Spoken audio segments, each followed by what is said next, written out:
Originally, he was the awe-inspiring crown prince, yet he was plotted against.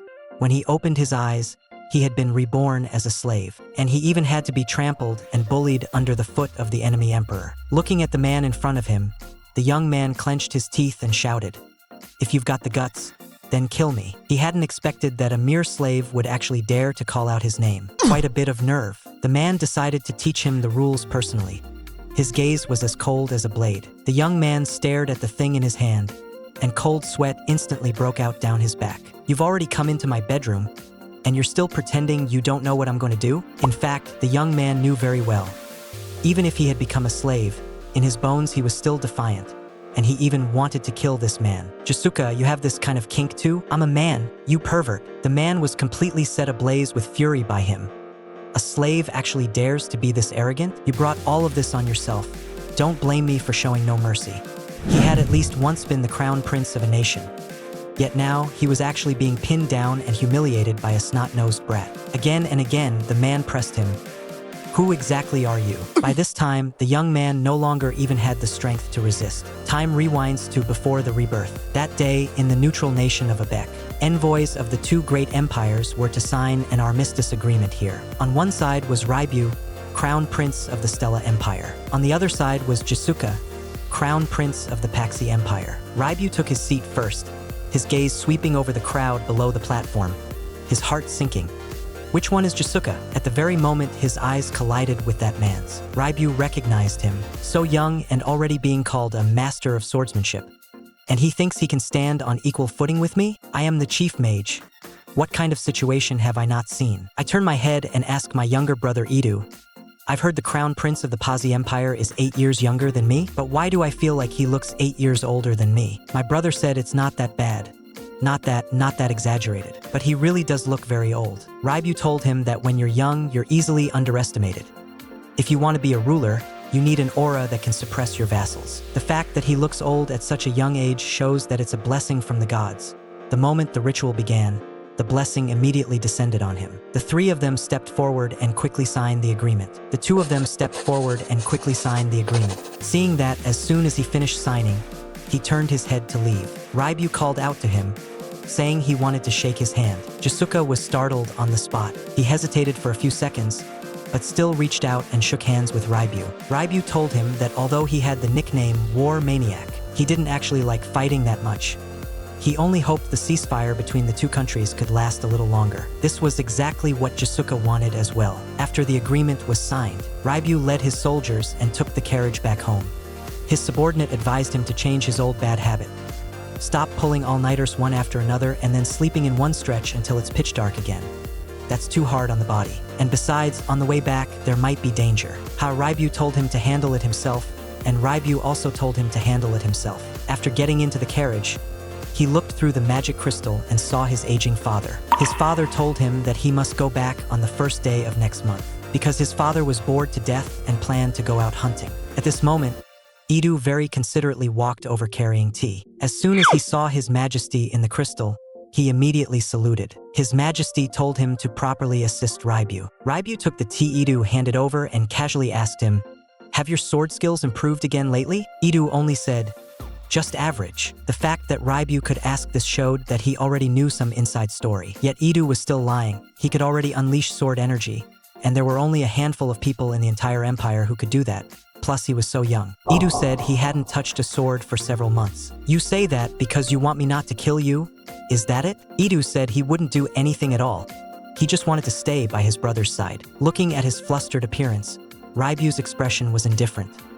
"Everyone in the entire empire is my subject. You are just a fallen prince. Do you think that by becoming a sword master you can shake my position?" Reibeu let out a cold laugh, told Edu not to overthink it, to keep practicing the sword, and to surpass that little brat from the Paxi Empire. He also said he was really looking forward to seeing what expression that old geezer would have then.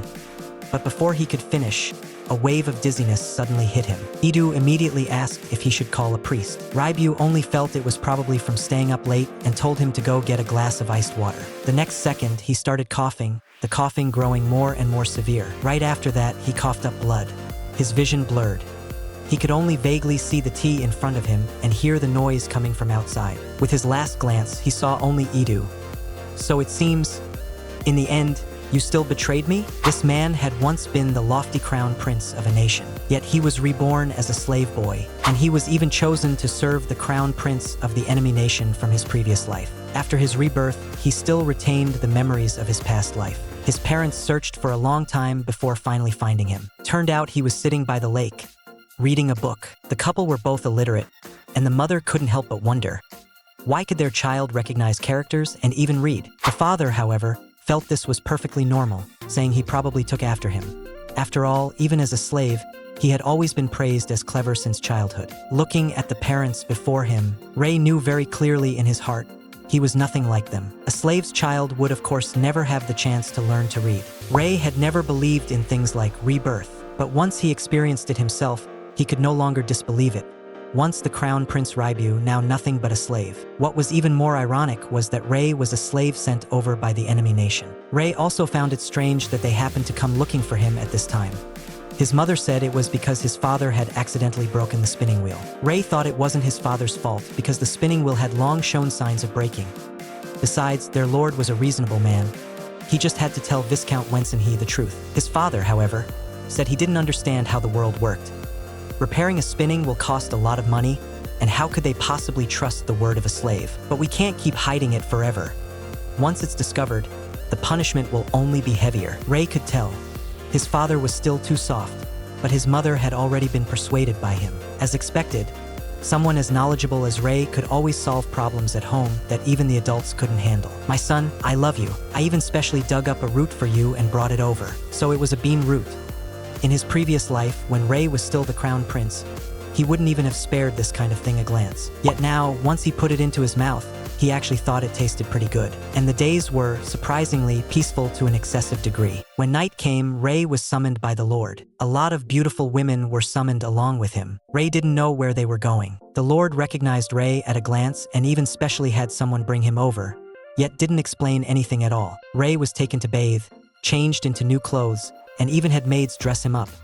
This kind of treatment was so extravagantly excessive for a slave that it made one uneasy. It even made Rei think of how he used to be.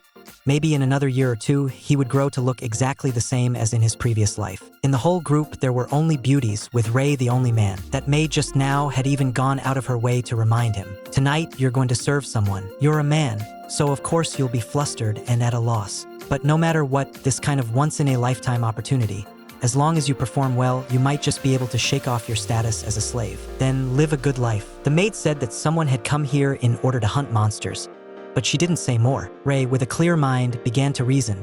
In short, some big shot is coming to the castle. To entertain him, Viscount Vincenzi called in a group of good-looking women, and Rei just mixed in among them. Only then did Rei react. Nobles like this kind of thing.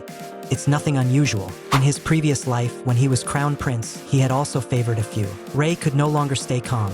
There was a real chance he would be bullied by some big-bellied old noble. But how was he supposed to escape? Mi Yongju said to everyone, "Tonight, one of you will have the chance to serve the emperor. This is your chance to change your fate, so perform well for me." Right now, Rei only wanted to run, but he also knew, once he was caught, it wouldn't just be Rei who was in danger, his family would be as well. The only thing he could do now was pray that the big shot inside didn't like men. He never expected to feel this powerless. After walking in, he saw clearly what that person looked like. Rei recognized him at a glance and almost blurted out his name, Jiseuka Pazi. The man's eyes trembled for an instant, and a clear look of surprise appeared on his face. The Viscount roared at him in anger. "You bastard! Who allowed you to address His Majesty by his name?" He hadn't expected that Jiseuka was already the emperor of the Pazi Empire, at least for now. A long time had passed since his rebirth. That brat from back then should indeed have taken the throne by now. For a slave, being able to serve the emperor ought to be the honor of a lifetime, but for Rei, it was nothing of the sort. Jiseuka's expression darkened. "Who told this slave my name? Viscount Vincenz? Is that you?" The Viscount hurriedly denied it in a panic. In the next second, Jiseuka gave a cold order. "Have Rei kneel." Rei was thus pinned down tightly by the subordinates. Now, even if he wanted to run, he had no chance. Jiseuka bent down and leaned in, lifting a hand to pinch his chin. Rei roared back directly, "Then just kill me with one stroke." The Viscount scolded him for being rude, but was cut off by Jiseuka. "Except for him. Everyone else, withdraw. Those women, get out as well." The imperial crown prince was framed, and after being reborn, became a slave. Because of his delicate looks, He was chosen to serve the emperor of the empire. From that wild, unyielding air of his, the emperor saw the shadow of that person. After everyone retreated, the man advanced step by step. His movements were very slow, yet full of oppressive pressure. This is before the emperor. Has no one taught you the rules? Rei clenched his fists, feeling only mockery. In his eyes, the emperor was nothing special. In the next second, he took a slap from the other party. He hadn't expected to be hit by this little brat. Young Rei could no longer endure, and Rei could no longer endure either. But all of his attacks were easily dodged by the man. The more Rei thought about it, the more unwilling he felt, and he prepared to throw another heavy punch. But his wrist was suddenly seized by the man, and in an instant he couldn't move. Looks like your hands and feet are very disobedient. Don't make me waste my time. Rei struggled desperately. But I am now using the body of a slave boy and long since no longer have the strength from my previous life. There was no way I could beat an adult man. He practically used no effort at all to drag Rei away and casually tossed him onto the bed. His hands were tied as well. Only at this moment did Rei realize this wasn't a joke. The man pressed close to his ear and whispered, "Who taught a slave to fight? Tell me nicely, and I'll spare your life." How am I supposed to answer that? Am I supposed to say I was born with memories from a past life? I can understand why he was angry. Viscount when Sengsi offered him a slave, he planned to enjoy the night, but the slave called him by his name directly. Anyone would be pissed. But so what? Just because I became a slave, I deserve to be bullied by him? The man's fingertips came up, lightly brushing over Rei's cheek.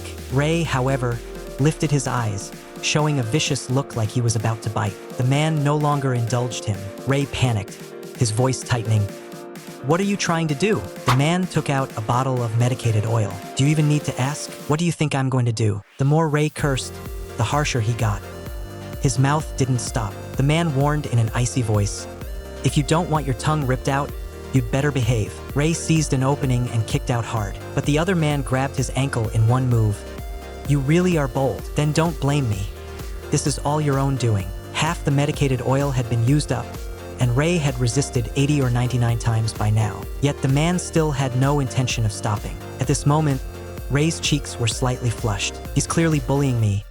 So why is my body reacting like this?" The coldness in the man's eyes faded as well, replaced instead by a gaze that was almost tender, staring straight at Rei. Rei only grew more unsure.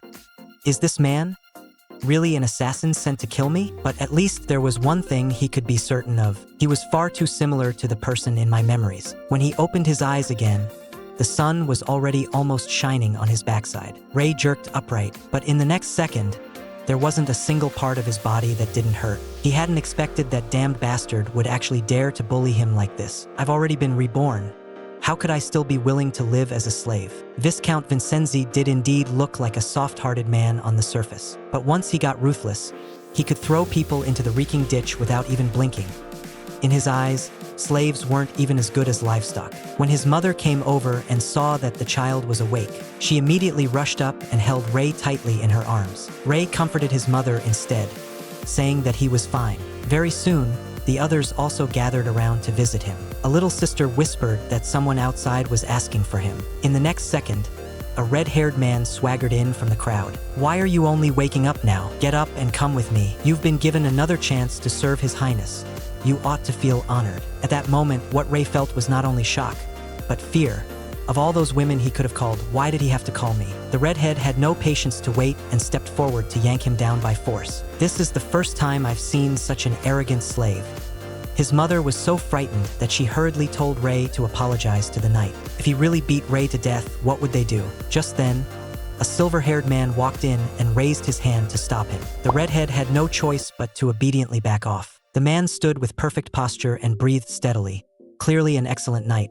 But why would the captain of the royal guard personally come to receive a slave? When Rei went in, the man had already been waiting inside for a long time. As soon as he spoke, he told Rei to go sit on the bed. Rei was completely speechless.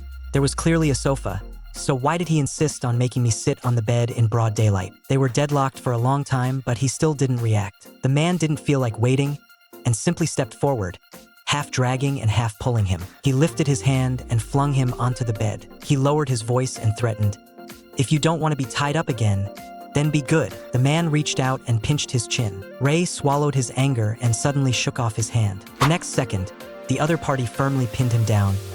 "Don't waste your strength. You know it too. Resistance is useless. The man once again smeared medicated bomb on him. I've been putting up with your rudeness all this time, so your good luck still holds. For now, obediently answer me. Who are you? Who taught you? This time his fingertips came up to him, but Ray no longer dodged, only replied coldly, no one taught me. The man didn't believe it. Earlier, he had already investigated everything about Ray from birth until now, thoroughly and clearly. In that kind of environment, it should have been impossible to gain any knowledge. Yet Ray still refused to speak. The man could only give him a little lesson. In this world, half of all people are women. You brat, and yet you just happen to fancy this particular taste. You're the first one. You've opened a new door in my world. At this rate, it would probably be very hard to have any more imperial grandchildren. What would become of the future of the Parsi Empire? The man told him that he already had 5 sons and daughters. There was absolutely no need for him to worry. If he kept being this stubborn, they would just have to call someone to bring that over. The slave boy from Nukan was sleeping in a daze, feeling like someone was eating ice cream. He jolted awake. Once again, that man was right in front of him. Previously, because he wouldn't obey, Jiseuka brought out shackles. The subordinates all panicked. The foreign emperor was actually stepping in personally to put shackles on a slave. The man stared at him and asked, do you plan to keep refusing to answer my questions, you? Ray was utterly unafraid. He hadn't expected that this person still hadn't given up by now. Jiseuka threatened him coldly. If you won't talk, then I'll interrogate your mother and the other slaves.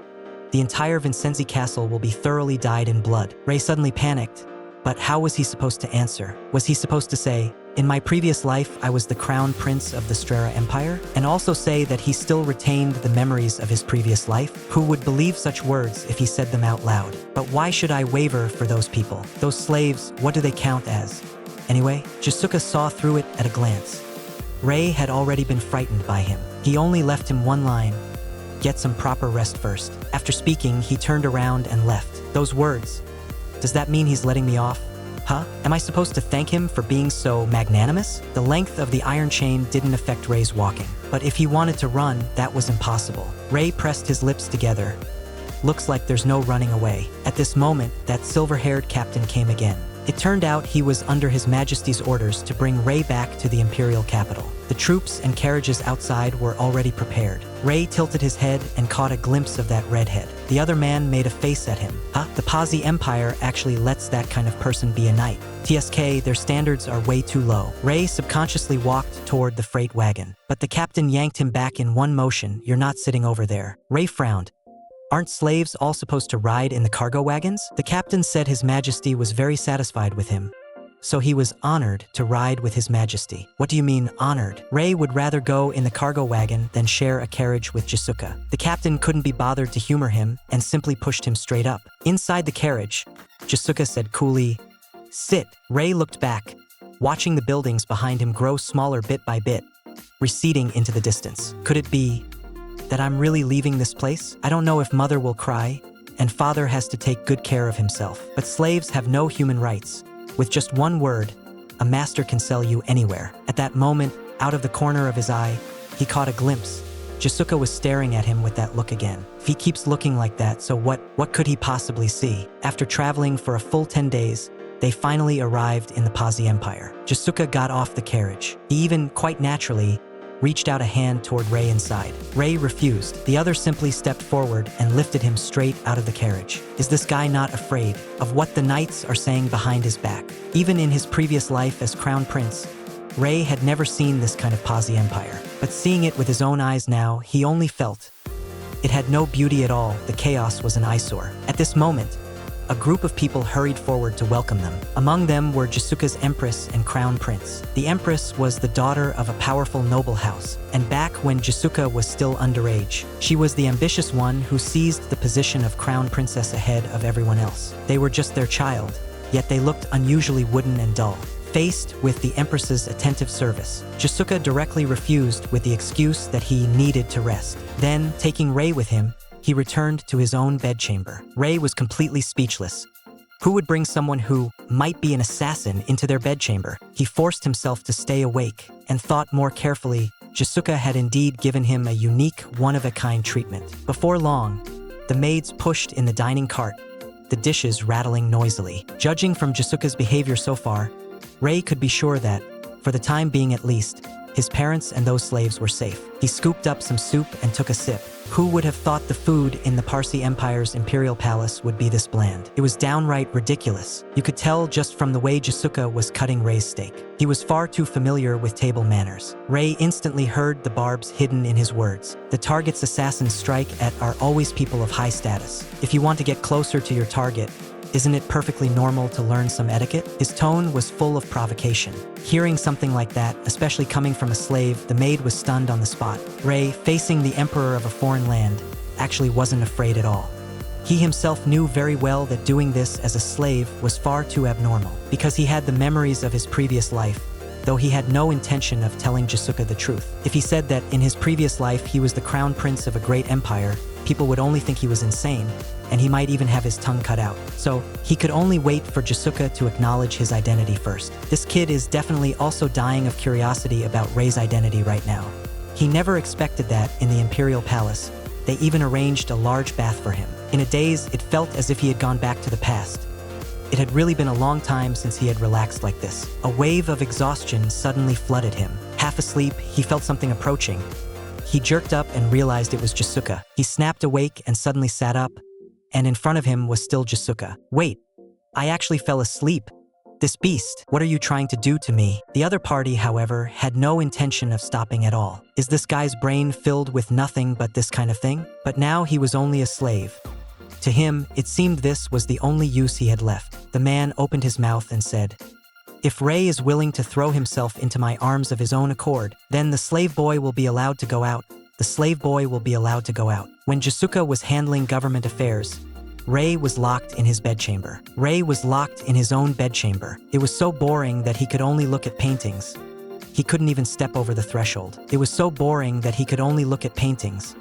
He couldn't even step over the threshold. However, he could at least order the maids here around. "Bring out the most precious wine you have here." Rei didn't fancy this food at all and directly had them change everything. In his previous life, in order not to get stabbed in the back, Rei almost never touched a drop of alcohol. Now that he tried it, the taste was actually really good. Just as he was leisurely enjoying himself, Jiseuka came back. At a glance, seeing the table full of food and wine, Jiseuka was clearly stunned. The maids didn't even know how to explain it. Actually, just like Jiseuka said, by doing this, Rei is just taking his anger out on these innocent maids. Yet Jiseuka didn't blame him.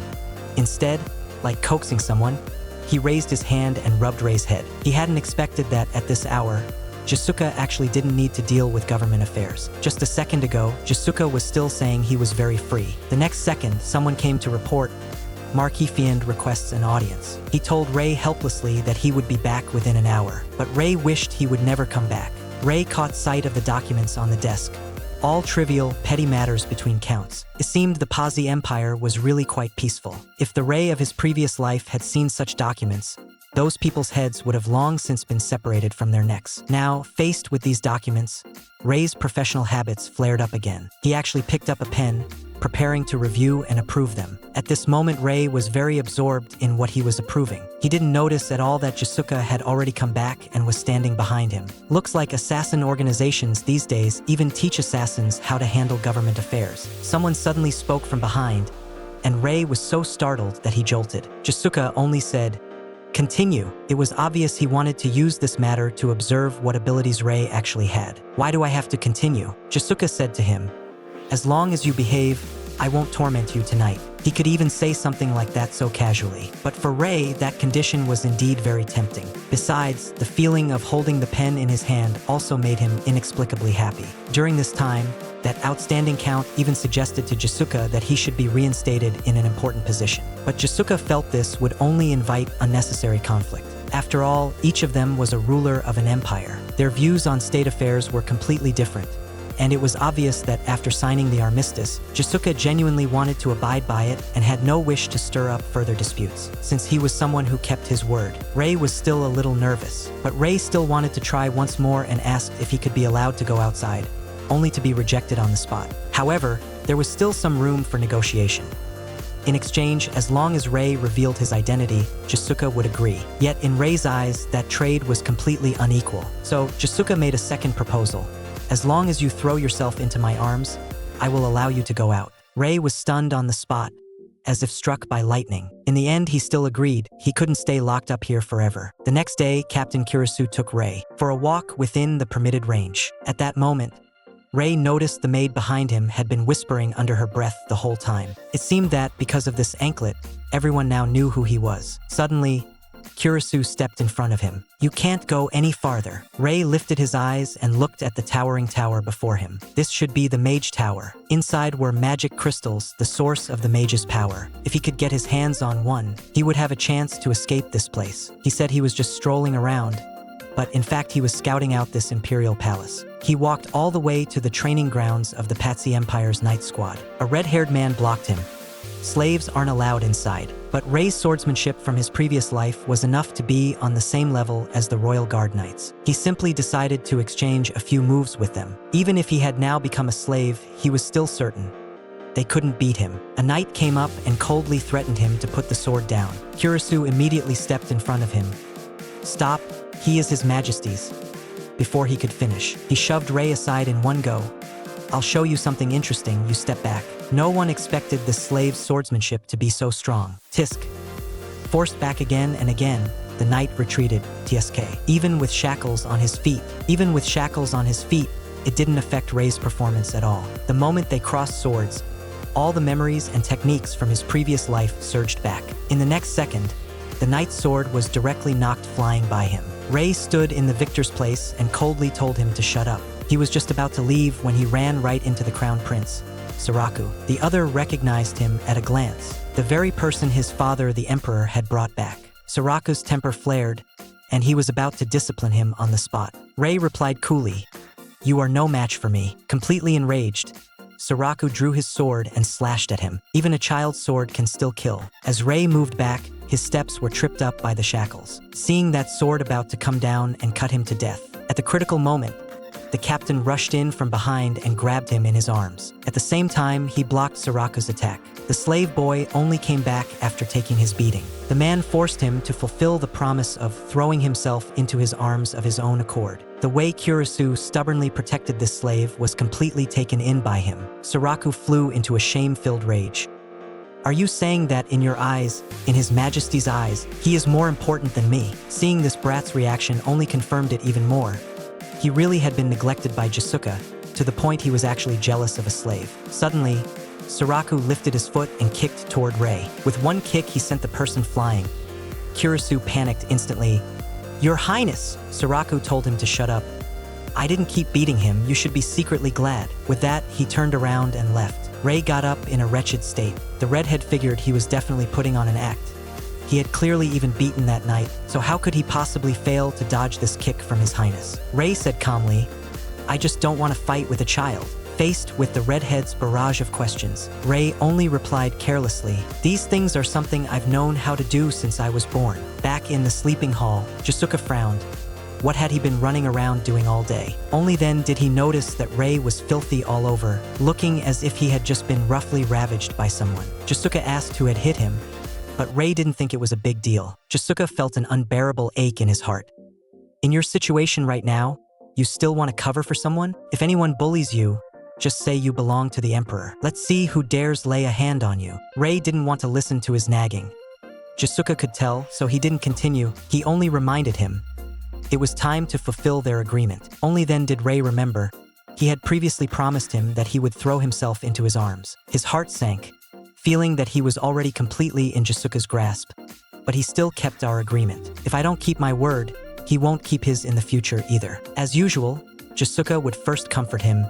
Don't be scared, since the agreement required me to take the initiative. Rei suddenly pinned him down, and in the next second, that French baguette directly flashed his titanium alloy eyes so hard it hurt. He suddenly remembered that previously that guy had even used medicated bomb. Now that the initiative was in his own hands, shouldn't he do the same? In his previous life, Reibeu had already shown astonishing talent in various fields from a very early age. The old king even openly favored him without the slightest attempt to hide it. But this favoritism immediately ignited the dissatisfaction of the other princes. Father warned him that the position of crown prince was a matter of his life. But he didn't take it seriously at all, nor did he want to fight for it. Until later, when he was forced into a desperate situation again and again, only then did he finally understand. In the eyes of the other princes, His very existence was a stumbling block. He did not want to step on them to ascend the throne, but he was not kind enough to be willing to hand over his life for their sake. So he took advantage of the chance that the eldest prince framed him with forged documents and made the first move, completely eliminating the eldest prince. After that, he dealt with all the remaining blood relatives. He never felt that he had done anything wrong. If he wanted to live, he could only kill them. Born into an imperial family, this was the fate of a prince. Everything he did was to hold on to his own position. That day, a sound suddenly came from the cluster of red spider lilies behind him. Amid the shouts of the guards, that person walked out. It was the 11th prince, Reibeu. Reibeu had wiped out all the princes. Reibeu was the only prince who survived. Now he had become a fallen prince in the palace, without even a single attendant by his side. Reibeu merely called out to him once, and the other party threw himself into his arms without hesitation, holding him tightly. Holding the young Reibeu, Reibeu said softly, "Before you betray me, I will keep you by my side and treat you well. Do you understand what this means?" I understand. Rei looked at the red spider lilies beside him and recalled everything from his previous life. Jiseuka noticed that he was absent-minded the whole time and came over to rap on the table. Seeing that Rei was interested in chess, he said he would teach him. The result was that they played 5 games in a row, yet Rei won every single one. The officers were so shocked they were left speechless. Only he smiled unhurriedly and said, "Don't be surprised. I've always been better at devising strategy." He was just about to stand up and leave when one sentence from Jiseuka pinned him in place. The other side was clearly unconvinced and wanted to play another round. "I'd long thought that someone like you just can't stand losing." I recalled how in my previous life I merely shook his hand, and he stared at me wide-eyed. He still hasn't changed. Jiseuka was stunned. What exactly was the back then he was talking about? Jiseuka won this round, yet Rei instead spoke up. "Let's play another. Looks like you don't like losing either. Do you?" I hadn't expected the words I just said to be turned back on me in the blink of an eye. "Then let's play another round." Rei's expression was excessively serious. In a daze, Jiseuka once again seemed to see Reibeu. Just then, a voice suddenly sounded from behind them. Jiseuka looked back and saw that the one standing there was actually his own prince. He couldn't hold back his anger on the spot. Who had the nerve to let the prince into the inner court? The foolish crown prince was even walking over carrying hot tea. How was the slave boy supposed to receive this? Suraku had barged into the inner court without permission and was coldly reprimanded by Jiseuka. "I'm very busy, kid. Come back when you've gotten permission." Just thinking that his imperial father had time to see that kind of person but no time to see him and his mother. A wave of grievance surged up in Suraku's heart. When he was dragged away by the soldiers, he was still shouting, "Why don't you come to us?" Why did Rei have to ask Jiseuka? "Aren't you planning to let Suraku inherit the throne?" The guard next to them felt his scalp go numb. How could a slave dare to ask such a thing? How could a slave dare to ask His Majesty such a thing? Jiseuka told Rei that the Empress's natal family, the Duke's household, wielded overwhelming power. Suraku lacked both talent and virtue, and was not suitable to sit in that position. His way of handling things made Rei think of someone. It was his elderly father from his previous life. He did not feel that his imperial father was heartless, but as an emperor, the first thing he had to consider was certainly the safety of the state, so he favored him and chose him to guard the realm. By contrast, a slave's love was too light. Even if one grew up surrounded by that love, in the end one was still a slave. So a slave would give the same love to every child. This kind of love would not run dry. At that time, Rei was living very happily in Vincenzi City. His parents never fussed over gains and losses, and he did not have to think about the Stella Empire. It had been a full month since he was seized and brought to the imperial capital, and he had to wear shackles on his feet every day. But as long as he finished processing the documents, Jiseuka would let Rei go out to play and would even remind him to come back early. Rei just thought he was sick in the head. Those words sounded like a father reminding his child, "Don't stay out too late. Remember to come home." Jiseuka even had Rei set the documents aside first. The finished documents still had to be reported in person, and each one was more absurd than the last. From taxation to accounts, then to materials for palace construction. He said it was to test his ability, but this was going way too far. Jiseuka, however, remained very calm. "Looks like your assassination organization never taught you architecture or smelting." Rei was furious but too lazy to argue. "Forget it, just go." After wandering around for a few days, Rei had more or less memorized the locations all over the imperial city. He told Red Hair to go swap shifts and grab a meal while he was at it. The moment Red Hair heard his tone, he exploded on the spot. Rei thought to himself, "Looks like I won't even need to lift a finger." Sure enough, in the next second, red hair was scolded by Kurisu. Seeing the two of them arguing like this, their relationship in private was probably actually pretty good. At that moment, a maid's voice came from behind. She was the Empress's confidant, sent especially to summon Rei over. It seemed that something was about to happen again. On the Empress's side, all the seats were already filled. Rei stood up straight and answered the Empress's questions respectfully. The Empress took the opportunity to introduce. Everyone present was one of the Emperor's most favored concubines. They had heard in their chats that Rei was too beautiful, so their curiosity was piqued, and they simply summoned him over to have a look. Rei, however, stayed very calm. Indeed, if it were me, I'd be curious too. With that, he reached out to take a cookie. As soon as he made this move, the concubines immediately burst into laughter. They reminded Rei that taking a cookie before drinking tea was extremely rude. Rei instantly sensed that something was off, put down the cookie, and apologized. The Empress's confidant walked over to pour tea for him. Her face was full of reluctance. As he poured in the milk, Rei said mildly, "Just a little is enough." Jalak exploded on the spot. How could a mere slave know anything about how to drink tea? The Empress told him to calm down. The next second, she reached out, picked up the tea, and directly poured it over Rei's shoulder. After pouring, she even pretended her hand slipped and it was an accident. The concubines chimed in as well, but what they cared about was whether the Empress had been scalded. Rei had long been used to scenes like this. "I'm fine." He only worried that His Majesty would misunderstand when he saw his clothes wet, so he requested, could they prepare a set of clothes so he could change before leaving? After listening, the Empress still remained very calm. She signaled the maid to bring the clothes over. This way of handling things, compared with her son Saraku's way of doing things, it was simply the opposite extreme. Just then, Rei saw Saraku walking over, carrying a pot of hot tea. What is that idiot trying to do now? The slave boy favored by the Emperor actually got drunk in the Duke's arms and was caught red-handed by the Emperor on the spot. With a malicious smile, the Crown Prince carried the hot tea and walked toward Rei step by step. In the next second, he was about to splash the hot soup over. Rei instinctively closed his eyes and only heard a miserable scream. When Rei opened his eyes, he saw Kurisu rush forward and forcibly stop him. The Empress shouted in fury, "You dare do this to the Crown Prince and still think you can walk away unscathed?" Kurisu immediately stated his position. He only acted on his own because he was afraid His Highness Saraku would be hurt, and he apologized to the Empress on the spot. Rei, standing to the side, was completely speechless. He was clearly the one who almost got scalded, yet it was twisted into Saraku being the one in danger. Even if Jiseuka had Kurisu shielding Rei, he still shouldn't have allowed Saraku to be humiliated like this.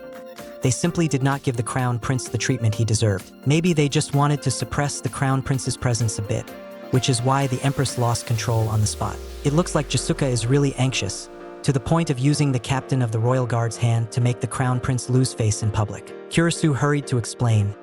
It was a mistake. He said he was worried Rei would get hurt, so he instinctively reached out his hand. But Rei couldn't believe that explanation. The mistake was far too outrageous. Clearly unlike an order from Jiseuka and much more like Kurisu's own choice. The vest didn't fit. After Rei finished speaking, he casually tossed the garment onto Kurisu, and Kurisu actually caught it quite naturally. The redhead saw this scene and burst out laughing. A captain of the Royal Guard actually catching a slave's clothes? It seems Sir Kurisu is really very easily swept along by the atmosphere on site. At this moment, Kurisu finally asked that question. "I've met you before, right? Not in Vincenzi City, but somewhere else. I'm sure I've seen you." Rei told him he had the wrong person. From birth, he had never left the place where the slaves live. But Kurisu insisted stubbornly. He had seen Rei. This guy, Rei really had no way to deal with him. They had already been walking around for quite a while. Rei suggested switching shifts and grabbing something to eat, and also letting the others withdraw first. So in the end, only the redhead and Kurisu were left here. The redhead sat down first and snapped the moment he opened his mouth. "Why did you come out here? You've been wandering around outside all day." Just as Kurisu was about to scold him, Rei spoke up first on the redhead's behalf. The redhead was instantly annoyed. That's way too much double standard, isn't it? The tone Rei uses with him and the tone Rei uses with Kurisu are completely worlds apart. Rei told him to reflect on his own words and actions first, but the redhead instead felt perfectly justified. "The way I talk is obviously really fun.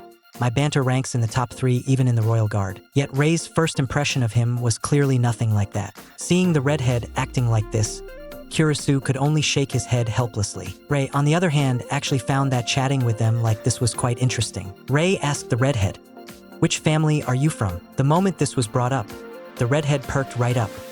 I'm the eldest son of Duke Grant's household, Danpei Grant. Rei hadn't expected that he would actually be from the Grant family, one of the 3 Hound Dukes of the Pazi Empire. No wonder he was so arrogant. Then Rei turned to ask about Kurisu. He was the eldest son of Duke Gamat's household, Kurisu Gamat. The Pazi Empire has 3 great lifelong ducal families. The Makiyoshi Gongjak family, which produced Empress Bulsai, the Gamat family, and the Grant family. No wonder these 2 are so close. Danpei called for the maid and had good wine and fine meat brought in. Kurisu felt he was being utterly reckless. At this moment, Rei also wanted a glass of fruit liqueur, but Danpei said that drinking that hardly counted as drinking. If he was going to drink, he should drink Balkan liquor instead. Yet Rei was afraid of getting drunk, which was why he chose the fruit liqueur. Kurisu was even more puzzled. Since you're afraid of getting drunk, why are you drinking at all? He couldn't help pressing further. Why do you hate being drunk so much?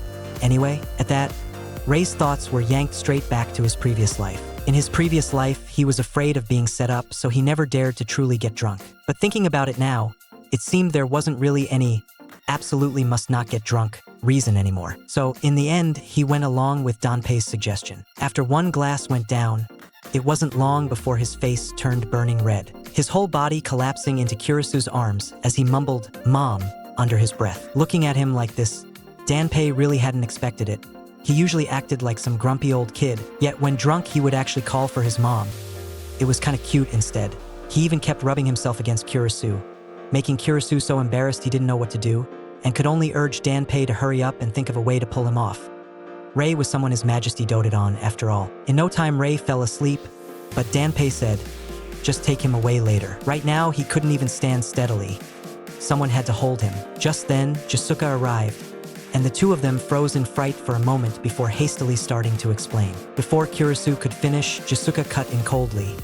"Hand him over to me." Kurisu suddenly had no idea how to respond. "We can only hurry and hand the person over." But this not arguing about anything way of handling it is nothing like Kurisu's style at all. Danpei immediately stepped forward and said, "They're doing this because they want to get Rei drunk, so that Rei will spill what he's been hiding." But Jiseuka completely ignored him. He only asked, "What exactly did Rei do all day today?" Kurisu told him, "Same as usual, just wandering around everywhere." In the past, he never had any scruples with anyone, but in the Empress's palace, he's clearly lowered his posture. And Kurisu has always felt he'd seen Rei somewhere before.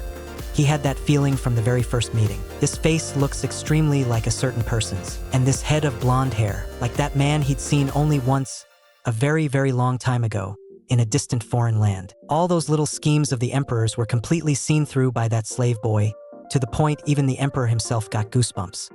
He could only lower his head and kiss the other as a punishment. The more the Empress thought about it, the angrier she became, so she summoned her father and asked him to come up with an idea. She also ordered the maids to keep close watch on Rei's every move, day in and day out. A maid reported back to the Empress. Rei is still occupying His Majesty's bedchamber, and His Majesty goes to see him every day. The more the Empress listened, the more annoyed she became, and her head started to ache. In the past, His Majesty had never fallen for any concubine. Even after taking 3 consorts, he never sought out any other favorite concubine, and he never showed partiality to any woman. But now, His Majesty has actually fallen for a slave. As soon as she thought of how unrestrained Rei had been that day, the Empress understood. The rumor that His Majesty was always revolving around him was probably not false. She asked her father, "Why does His Majesty keep such a suspicious person by his side?" Her father said, "Precisely because he's suspicious, His Majesty put shackles on his feet. What you need to do now is stay calm." The Empress regretted calling Rei over that day, yet not giving him a ruthless lesson. Her father, however, felt that what she did then was right. Rei is currently favored by His Majesty. If she made a move now, it would only put the Empress herself at a disadvantage. Back when Jiseuka was still the crown prince, he was already advocating for a ceasefire with the Stella Empire. Although the ducal houses close to him all supported him, most nobles, including the old emperor, opposed it. When his position as crown prince was wavering, it was Makiyoshi Gongjak who, not hesitating to marry his only daughter Bulsai to the crown prince, gave him a hand, allowing him to conclude the ceasefire agreement and, in the end, ascend the throne smoothly as emperor. Since then, Makiyoshi Gongjak has surpassed the other 2 houses, becoming the strongest of the 3 great ducal houses, and has also begun to covet power bit by bit. Now, Jiseuka's intention is also very clear, to press down Makiyoshi Gongjak and raise imperial authority once more. The Empress would never allow him to do something like discard after use. Her father reminded her that walls have ears. Besides, right now His Majesty only wants to put the Emperor's majesty on display. He would not go so far as to abandon them so easily. Those recent rumors were all just because that slave was staying in his bedchamber. Father said he would find a way to talk him out of it. The Empress suddenly felt a great weight lift from her chest. With the beginning of summer almost here, it was time to hold a banquet to welcome the season. The Empress was worried that the slave would cling to His Majesty and insist on attending as well. But in reality, Jiseuka was the one who took the initiative to invite Rei to attend. Jiseuka even told him it was just a simple banquet and that it was enough just to show his face. The only thing he truly could not figure out was why he wanted to do this. To actually want to bring a slave to a banquet, if such a thing were even possible. He almost wanted to award Jiseuka a Medal of Courage. Jiseuka told him not to worry. Even a low-born lover can attend a banquet. Besides, you are my man, you are qualified. Rei only thought he was insane. Bringing a lover to a banquet like this, in the Stella Empire, one wouldn't even dare to think of it. The people of the Pazi Empire were utterly outrageous. Either he was crazy or I was. What was more, there were still shackles on his feet. Were they really going to bring him there just like that? Or was Jiseuka going to unlock his shackles for him? Obviously, Rei was overthinking it. Stop losing your mind. Why are you so insistent on taking me to the banquet? Suddenly, Rei understood. If Jiseuka brought Rei to the banquet instead of bringing the Empress, then when the time came, the Empress would be thrust right into the eye of the storm. And by putting shackles on Rei again and locking him up in the bedchamber, he could both use the opportunity to investigate Rei's identity. He can also casually fill Rei up whenever he feels empty. When it comes down to it, Rei is just being used by him completely and utterly. Most crucially, Rei can also be used to hold the Empress in check. For more than a month now, the entire Imperial Palace knows the Empress has fallen out of favor. The more Rei analyzes it, the more excited he gets, even to the point of almost not being able to stop. Just then, Jiseuka reaches out his hand. He yanks Rei into his arms in one move and holds him very tightly. Rei's face instantly turns red, and his heart tightens.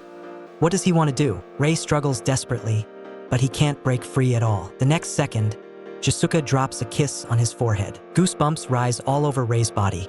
He's only afraid that Jiseuka will do something even more outrageous. Rei suddenly shoves him away and says stiffly, "I get it." Jiseuka is taken aback. "What do you get? You don't just see me as a tool for political struggle. You actually care about me too." With his thoughts laid bare, Jiseuka still stubbornly refuses to admit it. Because from beginning to end, Jiseuka kept saying he was forcing Rei to go to the banquet, but in reality, he'd been trying to persuade Rei. He is obviously the Emperor and has absolutely no need to take a slave's thoughts into account. So Rei agreed to show his face, but he also set a condition. He hoped Jiseuka would stop using him to suppress Suraku and the Empress. Jiseuka couldn't understand. He couldn't figure it out.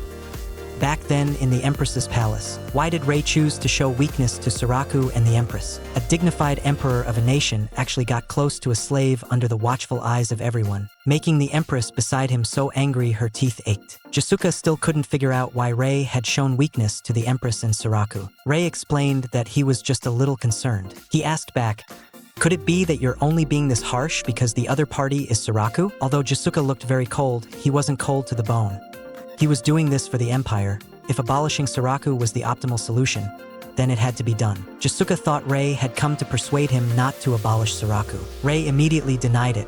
No, in fact, he also agreed with Jiseuka's approach of strengthening imperial power and suppressing the nobility. He just felt that those people being sacrificed were a bit pitiful. In his previous life, when he was crown prince, he had practically killed off all members of the imperial clan and the imperial in-laws. He also felt that it was pitiful for them to die in such fear, but there had been no helping it. If he could do it over, he would still make the same choice. Thinking of this, Rei couldn't even eat. No matter how Rei felt, Jiseuka had already made up his mind to eradicate them, and he also hoped Rei would stop worrying about it. Time passed, and the day of the banquet arrived. The entire Pazi Empire was buzzing with an abnormal level of excitement.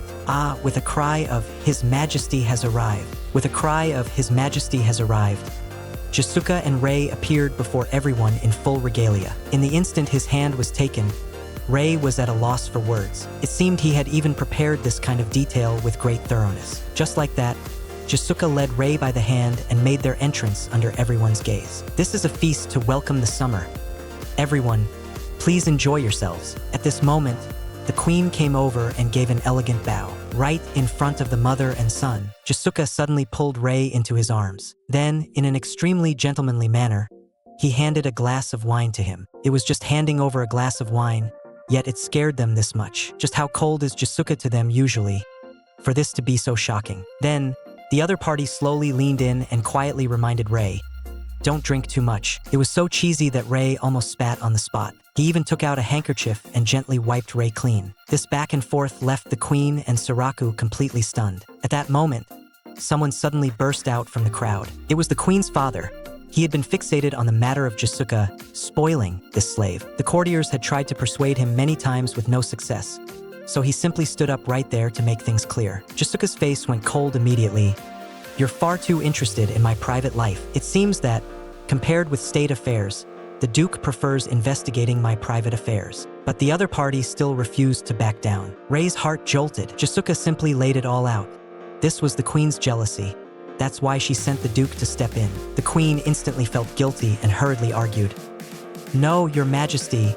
What sort of person do you take me for?" They did not want to make an even bigger scene, so the Duke led the queen away first. But it was obvious they would definitely look for another chance later. And as soon as this banquet is over, Jiseuka will also begin purging the Empress's faction.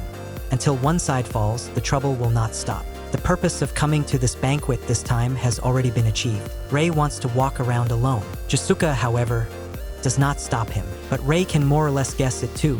Jiseuka is watching to see what he will do next. Just then, a countess takes the initiative to greet Rei. Rei knows very well that, just by standing here, he is already very conspicuous. But he has long since grown used to sparring with these insidious nobles. Suddenly, Saraku's voice comes from behind him. He appears furious, points at Rei, and starts shouting loudly. In an instant, everyone's attention around them is drawn away. He really didn't expect that this brat is already 15 and can still be this thoughtless. Rei walks straight up, leans close to his ear, and coolly lays out the reasoning. No matter how unwilling Saraku is, he can only swallow it.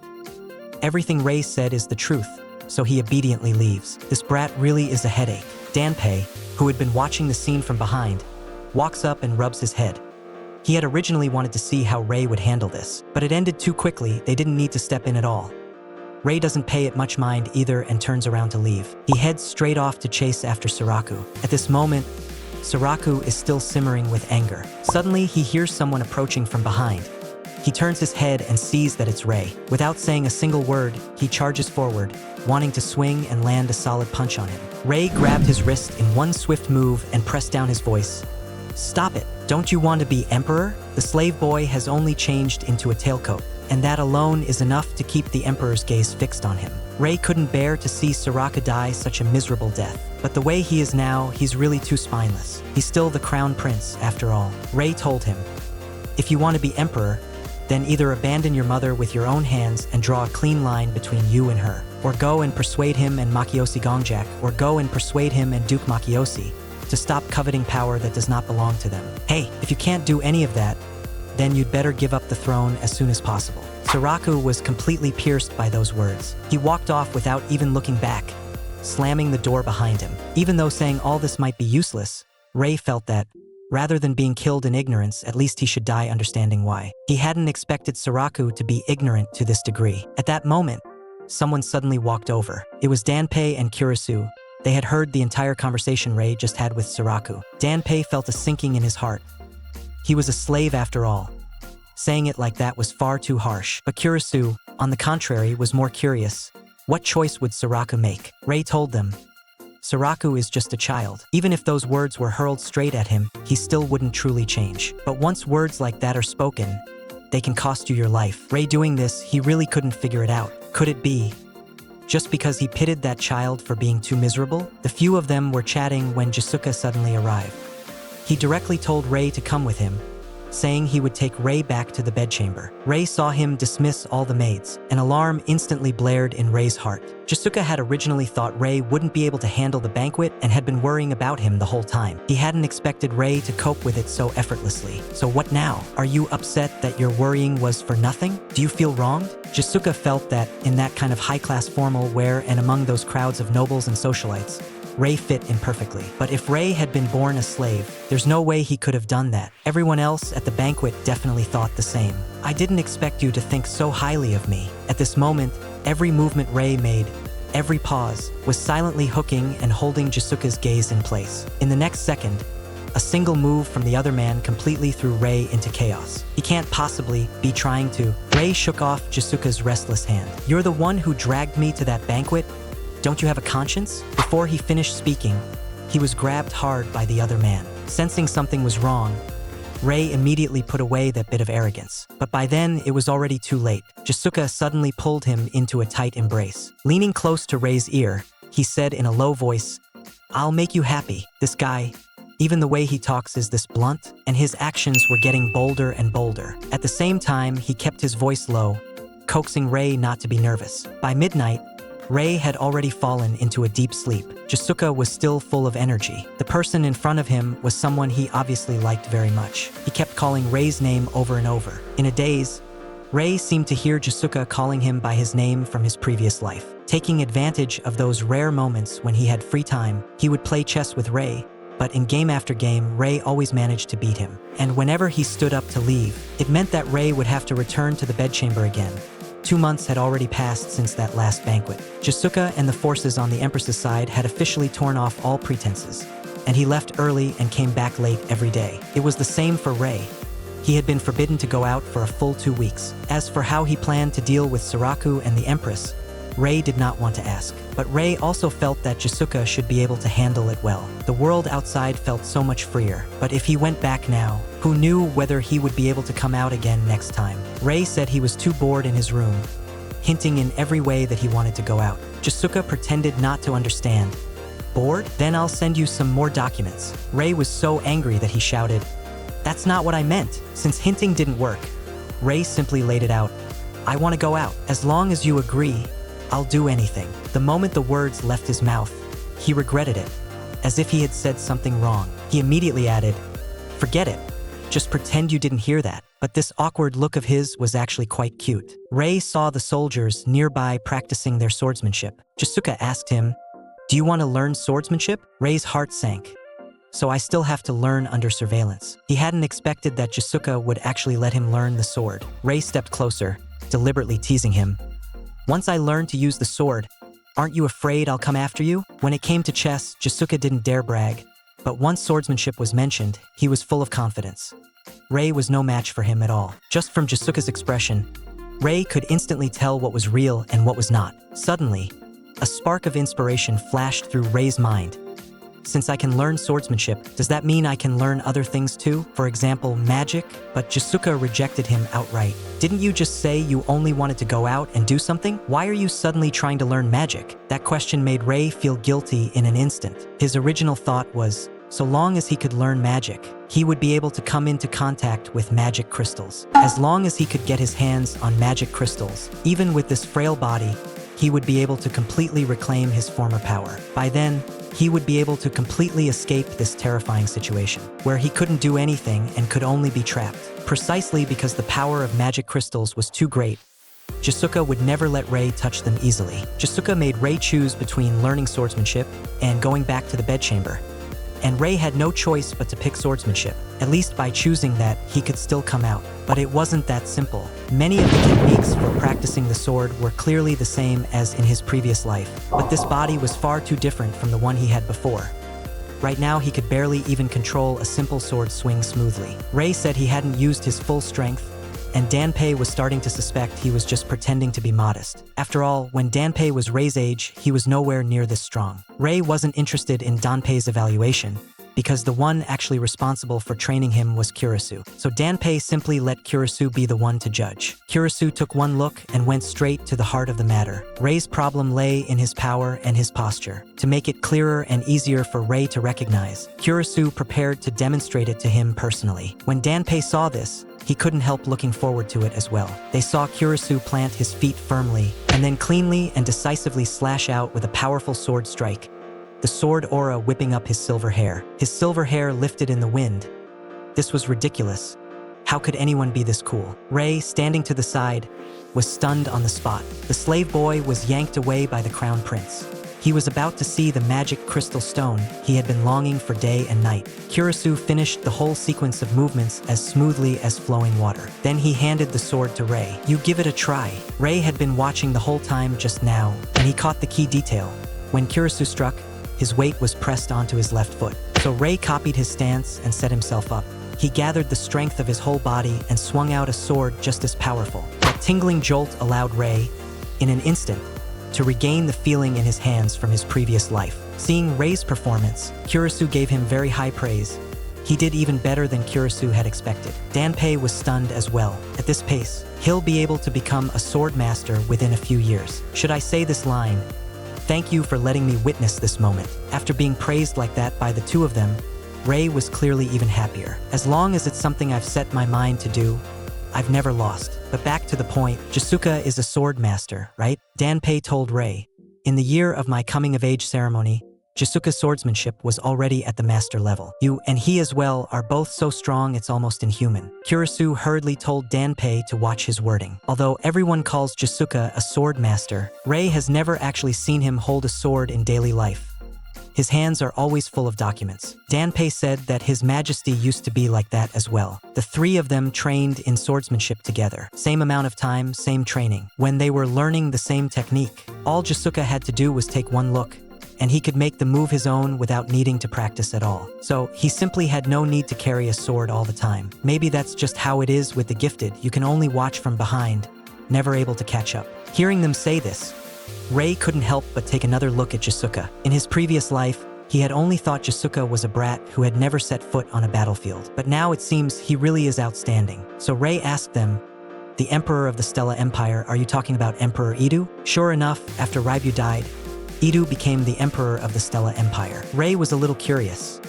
Was he also a sword master? Although there had always been such rumors. But Rei had never seen him personally lead troops into battle, so he couldn't be sure. Then they went on to mention, Crown Prince Reibeu had used magic to slaughter enemies on the battlefield. He was the first quadruple-chanting mage in history, but he was already dead. Danpei said that Kurisu had seen him before. As soon as those words fell, Rei fixed his gaze on Kurisu. "I didn't expect you to be clumsy too." Rei said it lightly, but he was actually mocking himself. In his previous life, he had been just a young man in his early 20s, with a temperament completely different from that of the current Rei. And Kurisu had only seen him once, from afar, at the signing of the Armistice Agreement. The days of focusing solely on sword practice passed in a flash, and 10 days went by. His physical strength was also steadily improving bit by bit. When people get busy, their days aren't so empty nor so boring. That day, they saw that magic tower again. Kurisu noticed that Rei would always stare at that tower. Kurisu asked him, "Is there something inside?" Rei said that because he had never come into contact with it, he was curious, but in truth, what he wanted were the magic crystals inside. Earlier, Kurisu had also heard him mention to the servants that he wanted to learn magic, but Rei happened to be very gifted in swordsmanship. Kurisu hoped Rei would focus on practicing the sword and not get distracted by other things. At that moment, the passing Saraku ran into them. He directly shouted at Rei, "How dare a mere slave learn swordsmanship? Has His Majesty gone wrong somewhere too?" Those words stunned both of them. It seemed that after their last conversation, Saraku's mindset had really changed. He now actually dared to say such disrespectful things in the palace. Rei immediately bowed to him. Rei's bow only made Saraku even angrier. "You're just a lowly slave. What do you take me for? Wasn't I asking what you were doing here?" Clearly Saraku hadn't asked anything just now, but Rei still said that he was only looking at the magic tower. Saraku thought a slave shouldn't be dreaming. The magic tower was very mysterious. Even the brooms could fly. Rei caught the key point and felt a stir in his heart. How could there be flying brooms? He actually knew that making a broom fly was very simple in terms of magical principles. He just couldn't figure out why anyone would waste expensive magic crystals just to make a broom fly. Hearing Rei's disbelief, Saraku grabbed him at once and said he would take him to see it with his own eyes. Rei immediately put on an innocent expression, but inside he was secretly laughing.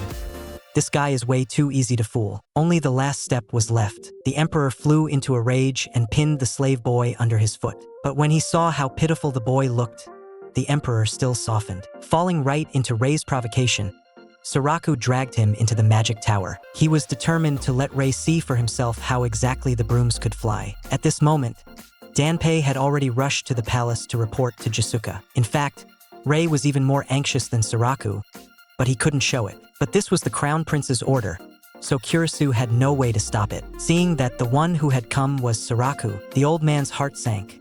Why is it him again? And this time, he had even brought a slave with him, which immediately set everyone whispering. Rei had long since gotten used to it. Without wasting words, Saraku directly ordered the old man to bring out that flying broom from last time. When the other man said he didn't have it, Saraku told him to make one on the spot, or he'd have everyone here beheaded. Cursing under his breath, the old man still turned around to fetch the magic crystal. Rei saw this scene very clearly.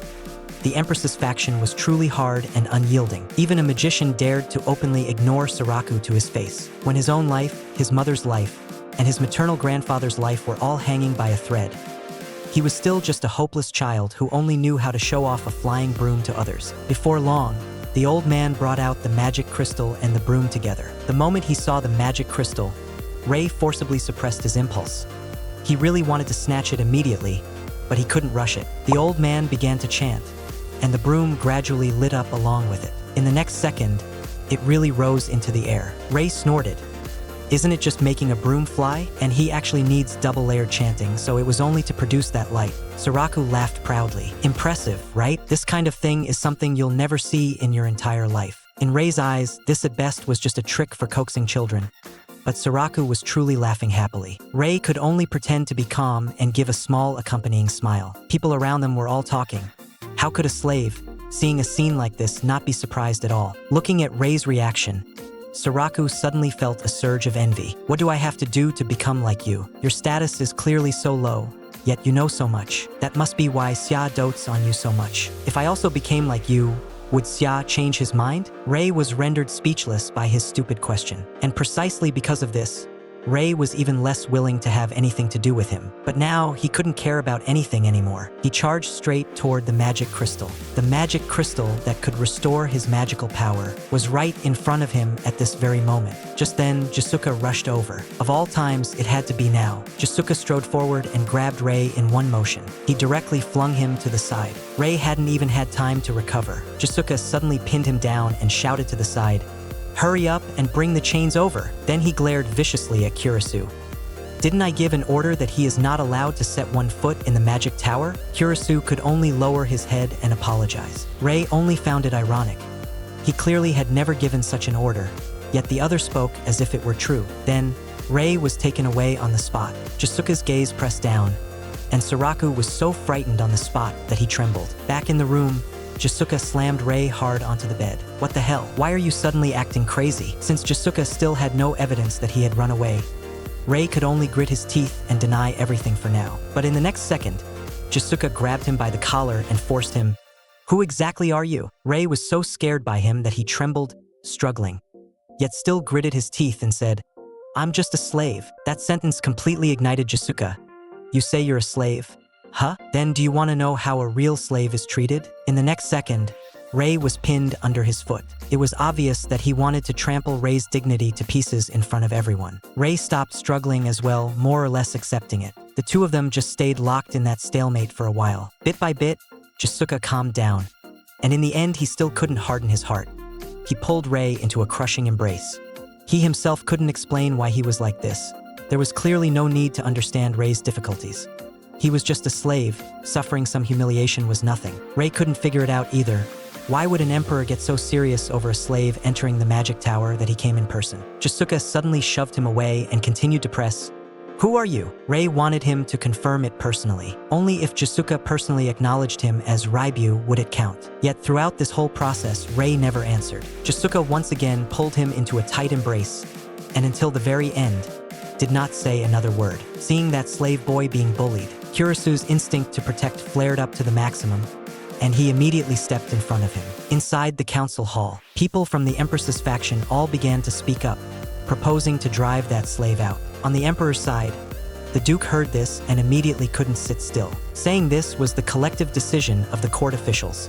The two sides started quarreling on the spot. This kind of standoff had long since been more than just a day or two. Moreover, this matter was far from being as simple as whether to drive out the slave. The real focus was the Emperor's faction, which wanted to strengthen imperial power, and the Empress's faction, which wanted to use the opportunity to expand its own power, directly contending head-on. Once they agreed to drive the slave boy out, They would take that as a starting point to interfere in every decision the emperor made afterward, even to the point of directly swaying the governance of the country. Jiseuka could only forcibly bring the meeting to an end. The duke immediately went after Jiseuka, because next, Jiseuka was going to subjugate the monsters. During this period, they would have to rely on them to deal and spar politically with Makiyoshi Gongjak. The monster subjugation campaign was a major event to display national strength. It could not be cancelled because of Makiyoshi Gongjak's affair, or it would only give the Empress's faction more confidence and more authority. Hearing that they also hoped to drive the slave boy out, Jiseuka's expression instantly turned cold. Are you also planning to join hands with Makiyoshi Gongjak to put pressure on me? On the training grounds, Rei was doing warm-up exercises under Kurisu's guidance. Ever since the Magic Tower incident,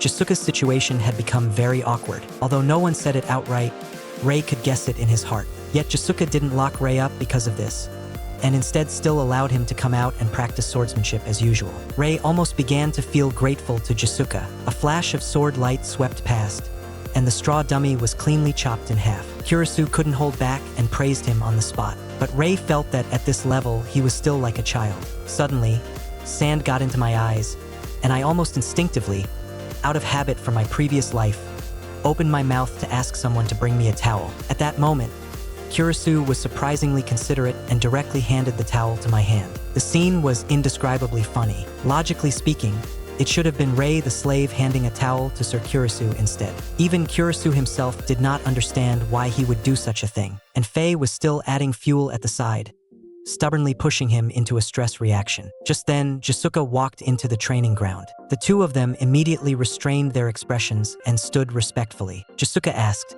"How has Rei's swordsmanship progressed?" Kurisu replied, "His stamina and strength are indeed a bit lacking, but in terms of swordsmanship, he's absolutely first-rate." Jiseuka raised his hand and pinched Rei's arm, speaking very directly. "As long as your body has strength, your power will multiply several times over. Don't get distracted. Give it about 5 years and you'll be able to touch the threshold of a swordmaster." His movements left Rei somewhat speechless, but these words, in contrast, stunned everyone. This was completely different from Kurisu's kind of blind praise. The knights behind them saw this scene and immediately began whispering among themselves. In about 10 days, they would go to subjugate the monsters, and he would be taken along as well. This was an operation that took place every year. As for the matter of Duke Marxi, it would be dealt with after they came back. Rei couldn't understand why they had to bring him along. Jiseuka said coolly, "If I leave you here alone, won't the Empress eat you alive?" It seemed Jiseuka had always been making plans on Rei's behalf. Among experts of the sword, there are at most no more than 5 sword masters in any given era who can comprehend the ultimate secret of techniques. Every time a sword master appears in the world, it draws the attention of the entire globe. The nation that possesses a sword master will see its national prestige rise instantly. In such an age, if the emperor of a country is himself a sword master, it holds tremendous significance for the Pazi Empire. After Jiseuka ascended the throne, he had continually used his own strength to save the people. The people of the Pazi Empire also truly felt proud of this emperor. And this monster subjugation campaign personally led by the emperor, this routine royal event used to elevate the imperial family's prestige, was, at its core, also meant to display the nation's strengths to their rival, the Stella Empire. More than 10 years had already gone by. In Rei's eyes, this was nothing more than a formality. But once the soldiers could no longer withstand the monster's onslaught, Jiseuka would take the field, and he always managed to bring things to an easy conclusion. This doesn't look like a subjugation at all. It's clearly a one-sided massacre. The moment the mage appeared, Rei's gaze was instantly drawn over. Perfect, let me see what level the mages of the Pazi Empire are really at. The other party raised a hand and began to chant. The monster was struck head-on by the spell and exploded on the spot, dying instantly. Worthy of being the elite of the Imperial Palace. This level really isn't bad. You're just a slave, what would you know? And yet you dare spout nonsense here. Inkohi, so it was Saraku after all. Rei had only asked casually, yet it made the other so angry he could barely speak straight. Seeing him like this, he really hasn't improved at all. For an event hosted by the Emperor as Crown Prince, he really should be present. For the sake of letting Saraku take part in this monster subjugation, Makiyoshi Gongjak also didn't want half the subjugation force to be stuffed with his own people. He knew perfectly well the Emperor only saw them as chess pieces for this subjugation, to be discarded once used. But the moment he thought about the future of the Pazi Empire being handed over to an emperor like that, he couldn't help feeling heavy-hearted. At that moment, Bodu Baekjack from the Mage's Command Corps walked over, rummaged in his breast, pulled out a handkerchief, and held it out in front of Rei. Rei didn't understand. What was that supposed to mean? Finding him tactless, Bodu Baekjack shoved a handkerchief at him, telling him to go wipe His Majesty's armor and then wipe his sweat. His Majesty would definitely be pleased. Hearing that only annoyed Rei more, and he rejected it on the spot. Just then, Kurisu, who was standing nearby, stepped forward and told the Count to mind his own business. I never expected that the man before my eyes would protect me like this. As a slave, the boy had only said one sentence, and the Emperor couldn't help but lower his head in public and give him a light kiss. When he saw the slave boy being made things difficult for, Sir Kurisu stepped forward directly. Rei knew very well in his heart. He was just a slave, and Bodu Baekjack's attitude already counted as polite. Yet the way Kurisu was shouting was somehow even louder than Bodu Baekjack himself. Obviously, in the past, every time someone stood up and spoke out loudly, it was always Danpei. But on closer thought, something felt off. At times like this, the one who actually stepped forward had always been Kurisu. He fixed the Earl with a hard, cold stare, his tone sounding like it was suppressing flames, warning the other not to underestimate Rei. Being protected like this, Rei felt it wasn't his place to say anything more. At least for now, everything still seemed to be going relatively smoothly. Jiseuka gave the order.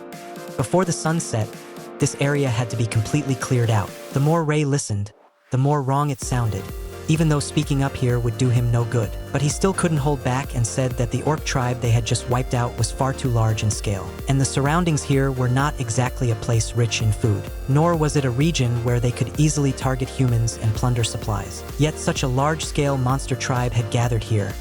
No matter how you looked at it, it wasn't normal. As soon as the assembled knights heard this, they immediately could no longer sit still. Rei added another sentence. The monsters here were far too active. Most likely, the investigation of this area had not been thorough enough. If they still insisted on continuing the subjugation of the monsters, Your Majesty might also fall into danger. The knight felt that the other party was mocking him in a sarcastic way. He immediately shouted at Rei, but with just one sentence, Jiseuka forced him back into his seat. She even casually told Rei not to worry. The subtext was obvious. Don't butt in, just nod along. But Jiseuka did at least take Rei's advice to heart and told the Earl to make the preparations as solid as possible. Seeing His Highness so obviously favor Rei, Saraku flew into a rage on the spot. The uphill path was already torment enough. Rei was still dragging his shackles, feeling like he might collapse in the very next second. Jiseuka turned back to ask if he was tired. Wasn't that just asking the obvious? With this chain on, he had almost been tripped up by the obstacles all along the way. So annoyed that he could barely walk straight, Rei's frustration had just started to show when Jiseuka told him to go rest obediently to the side and wait for him to come back. It wasn't that Rei hadn't thought about running away, but right now he didn't even have the strength to walk, let alone run. Jiseuka walked up to him and reached out to brush his hair. Then she reminded him to be careful and casually pinched his cheek. Rei felt uncomfortable all over and immediately turned his head to dodge. That cute little reaction of his made Jiseuka unable to help herself from letting out a low laugh. Hearing his subordinates discussing how Rei is favored, Saraku was so enraged his face practically twisted. After the monster appeared, the soldiers immediately unleashed magic and close combat. They all pressed in together, and the battle clearly swung in their favor. Meanwhile, Rei was leisurely watching the fight from the sidelines. The level of this elite unit really didn't look bad. From them, one could also see the overall combat strength of the Pazi Empire. Although being this close was somewhat dangerous, as long as the person didn't die, the priests could pull him back. Saraku was watching and getting even more excited. He completely ignored the soldiers' advice and insisted on rushing to the very front. Because the soldiers were distracted taking care of him, the next second they were killed by a single punch from the monster. Then, the monster suddenly lunged straight at Saraku. In the next second, it directly lifted Saraku up. Rei, seeing this, wanted to rush up to help, but reality simply did not allow it. Jiseuka gave the order. Before the sun sets, clear out all the ogres. Rei was still blaming himself for what had just happened. Saraku had been taken, and no one could stop the enraged ogres. At the time, Rei wanted to make a move, but was stopped in one motion by Kurisu. Rei couldn't throw his life away just to save Saraku, especially since the situation didn't allow it. People from the Empress's faction were shouting angrily at Jiseuka. Saraku is His Majesty's blood. How can you just watch your own son go to his death? In an instant, both sides were quarreling in chaos. Jiseuka coldly ordered them all to shut up. Once we clear out the ogre's lair, we'll be able to find Saraku. He only gave them 10 minutes to reorganize immediately. Rei stood to the side, yet could see that something was off. Jiseuka walked over and quietly asked him if he was hurt. Rei said no. The wind was very strong, almost too strong for anyone to keep their eyes open. But Rei could still tell. Jiseuka was torn inside, so he started to persuade him. So Rei began to talk him through it. After listening to Rei, Jiseuka nodded in agreement. Rei sat down to the side, and Jiseuka followed over as well. After thinking it over, Rei still decided to make things clear. After thinking it over, Rei still decided to tell Jiseuka, if you want to go save Saraku, then just follow your own thoughts. Having his deepest worry pierced by Rei's blunt words, Jiseuka clearly panicked and immediately tried to change the subject. Rei looked at him and said, Saraku can be taken out at any time, but there's no need for him to die here in Mafu right now and meet that kind of miserable end. Jiseuka thought, Saraku is going to die in the end anyway, so what's the point of saving him now and bringing him back? But you still want to save him, whether it's cheap pity or some other feeling. There's only one key point: you right now want to save him. Don't be so hard on yourself. It's fine to follow your heart just this once. When the moment truly comes that you have to make a decision, just don't hesitate then. At that moment, the wind was so strong it was almost impossible to keep their eyes open. Rei finally managed to recover. Jiseuka leaned in and kissed him directly. This guy really didn't care about the occasion at all. Rei's face flushed bright red in an instant, and he hurriedly stole a glance around. Everyone was frozen in place, staring blankly at them. That night, even Danpei was shaken. I didn't expect that just a few casual words from Rei could make him change his mind. That kind of influence is really something else. As expected of Jiseuka's loyal retainer, now he's actually starting to worry about a slave like me. When Kurisu's gaze presses down like that, Rei turns his face away and falls silent. The slave boy missed a step and fell into the water.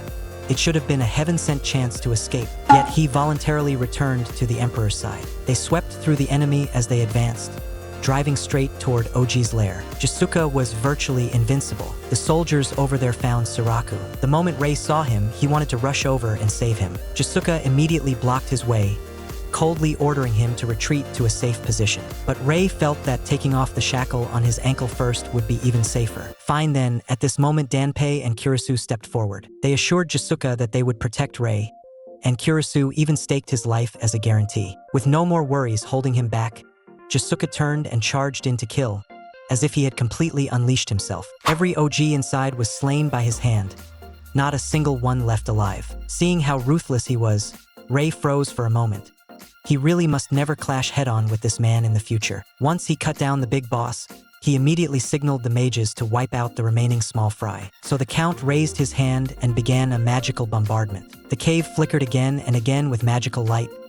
It looked like things were about to wrap up, as long as they could get Saraku out. But in the next second, a berserk OG suddenly charged out. Its twin fists exploded with power, as though it were about to blow the entire cave apart. The soldiers were scattered in an instant and couldn't block it at all. There was no other way, so Jiseuka had to step in personally. He used only one move and the battle ended on the spot, because that ogre size was just far too outrageous. The ground couldn't bear its weight and started cracking with sharp clicks. But at that moment, no one had reacted yet. It just so happened that Kurisu had just lifted his hand to take Rei's. When the ground suddenly collapsed beneath them, Rei still had shackles on his feet, so his movements were a beat slower. The next second, he simply dropped straight down. Rei really wanted to roll his eyes. Why is my life always this unlucky? Is this life also going to end in such a ridiculous way? Although the Count immediately began casting a spell at that moment, he could only barely slow Rei's fall and nudge the direction a little. Seeing that there was water below, Rei finally knew he wouldn't die. Up above, Jiseuka was still shouting loudly at him. The more Jiseuka shouted, the more Rei wanted to curse. If you'd just taken off this damned shackle earlier, would I be this pathetic? Forget it, Rei still fell into the water. Before long, he swam to the shore. Looked like his life was really tough. He had scraped by death again. After Saraku was rescued, Jiseuka kept a dark face the whole time and didn't even want to look. He clenched the hilt of his sword, glaring fiercely at Kurisu, and Danpei saw at a glance that something was wrong. He hurried forward to explain. Rei's fall wasn't anyone's fault. It was the shackle's fault. So Jiseuka recalled what Rei had said just now and immediately ordered people to search every inch of the surrounding area. Is this really the price I have to pay for being willful just this once? Although Rei was soaked from head to toe, he was laughing because the chance had finally come. No sword, no magic crystal stone, Then I'll just find some kind of usable weapon first. He immediately spotted a wooden stick nearby. Next comes running away. Kurisu rushed into the jungle, searching everywhere for Rei, calling out as he noticed a light ahead. There really was a light in front of him. He walked over to take a look, only to find it was just a rock. Kurisu's heart tightened. Rei isn't in trouble, is he? He couldn't have just died like that, could he? He's so smart, he's sure to survive. But even if he's alive, he's probably already long gone. Thinking of how he had just boasted in front of Jiseuka that he'd bring Rei back, suddenly the grass beside him rustled. Right after that, a figure stepped out and called, "Kurisu." That head of blonde hair, and those eyes like a summer prairie, bright, vivid emerald green. In that instant, Kurisu was certain that was Rei. Rei was still grumbling, his sore-wasted, aching back look leaving Kurisu stunned. "Why didn't you leave?" Rei smiled and gave him a bunch of reasons, but Kurisu didn't believe it. None of that really counted as a problem for Rei. He would definitely have a way. Sure enough, Rei wasn't that easy to fool. With no other choice, Rei could only tell the truth. It was still because of those slaves in Vincenzi City. If Rei just ran away like this, Jiseuka would definitely never let them off. Just when Kurisu thought that was the reason, Rei looked at him and said, "You guessed wrong. If he had enough strength to live on his own, he would have walked away without hesitation." So, Rei just went back like that. With Kurisu accompanying him, he returned safely to the camp. When Jiseuka saw Kurisu bring him back, he visibly let out a sigh of relief. He immediately stepped forward, anxiously asking if Rei was hurt. Rei only felt a bit sore in his waist and some pain in his back. Everything else was fine. And thanks to Kurisu and the Count, before he fell, the Count's magic had really saved his life. After hearing this, Jiseuka praised the Count on the spot. While he was resting, he heard Saraku scolding someone nearby again. At that moment, Saraku also noticed Rei standing to the side. Without hesitating, he walked straight toward Rei. As it happened, Rei also had something he wanted to say to Saraku. Rei lifted his chin slightly, signaling Saraku to follow. The two of them followed Rei to an open space. Rei stood in front of him, but Saraku suddenly froze, wanting to speak yet not daring to. Rei looked at him and asked, "Do you have something you want to say?" With his thoughts exposed, Saraku felt a bit embarrassed, and his words came out haltingly. When he saw Rei about to turn away, Saraku immediately stepped forward and grabbed him. Even though his maternal grandfather had always spoken very badly of Rei, but during this period, Saraku had seen it with his own eyes. Rei was indeed capable, which was why Jiseuka favored him. It looked like all those things Rei had said before had really gone into his ears. Saraku stared at Rei and asked him if he wanted to know again exactly how he could become the same as him. Rei knew very well that this was utterly impossible, since he was someone who had come back through rebirth. And the problem was not as simple as just being reborn. For Saraku's sake, Rei still gave him one piece of advice: give up the throne. A slave boy and the emperor bathed together. The next second, however, the boy's neck was suddenly grabbed by the emperor. Previously, Rei had given Saraku 3 choices, but it was obvious that the first and second could not be fulfilled. So only the third remained: give up the throne. That way, his mother empress and maternal grandfather would no longer be able to use him to control power. The moment these words left Rei's mouth, Saraku only felt that his road had been completely cut off, and that was why he forced himself into such a corner. Rei also understood how he felt now. After all, it was equivalent to being personally discarded by his own imperial father. But Rei had also seen his change. The current Saraku could actually listen seriously to a slave speaking, and Rei believed that he would become better in the future. It was just that, for now, he still couldn't. Rei thought to himself that from now on, he would no longer interfere in Saraku's affairs. Dragging his exhausted body back to the tent, he collapsed into a chair as soon as he entered. At this moment, everyone turned to look at Rei Xiaoyu. Jiseuka also shifted his gaze over. Rei still hadn't reacted to what had happened. Only when he looked closely did he realize he had actually taken the initiative to sit in a seat close to the emperor. Before he could react, Rei suddenly stood up from the water. How had he ended up sitting by the emperor's side on his own? Didn't this make him really look like the emperor's concubine? Just then, Jiseuka grabbed him. "You stink so much. Come with me." After suffering so much, he still got despised as smelly. So the two of them simply went down into the pool together to wash. After washing, he did feel much more refreshed. Rei turned his head and looked at Jiseuka behind him, and only found him dazzling to the eyes. He had almost fallen into the ravine and died. He thought he would never want to touch water again in this lifetime, but unexpectedly it actually felt okay. Jiseuka asked him, "Was it really dangerous back then?" Rei said, "You could say I narrowly escaped death." He swam to where the moonlight reached, where he could see the full moon. The moonlight fell on the surface of the water, so beautiful it left people dazed. Just as he was immersed in it, Jiseuka's command came to his ears again. Jiseuka grabbed him, said the water was deep over there, and told him to come closer. Rei couldn't even say why. Whenever Jiseuka opened his mouth, he would inexplicably get irritated, and he just shook that hand off directly. Jiseuka clamped down hard on Rei again. Come here at once. Rei's temper flared up in an instant. Just a moment ago, when facing Kurisu, he had still looked completely justified and confident. Yet now he was like a tamed pig locked up in a pigsty. Furious, he shouted at Jiseuka, "Don't you order me around." Then he struggled with all his might. Jiseuka was also fired up by him.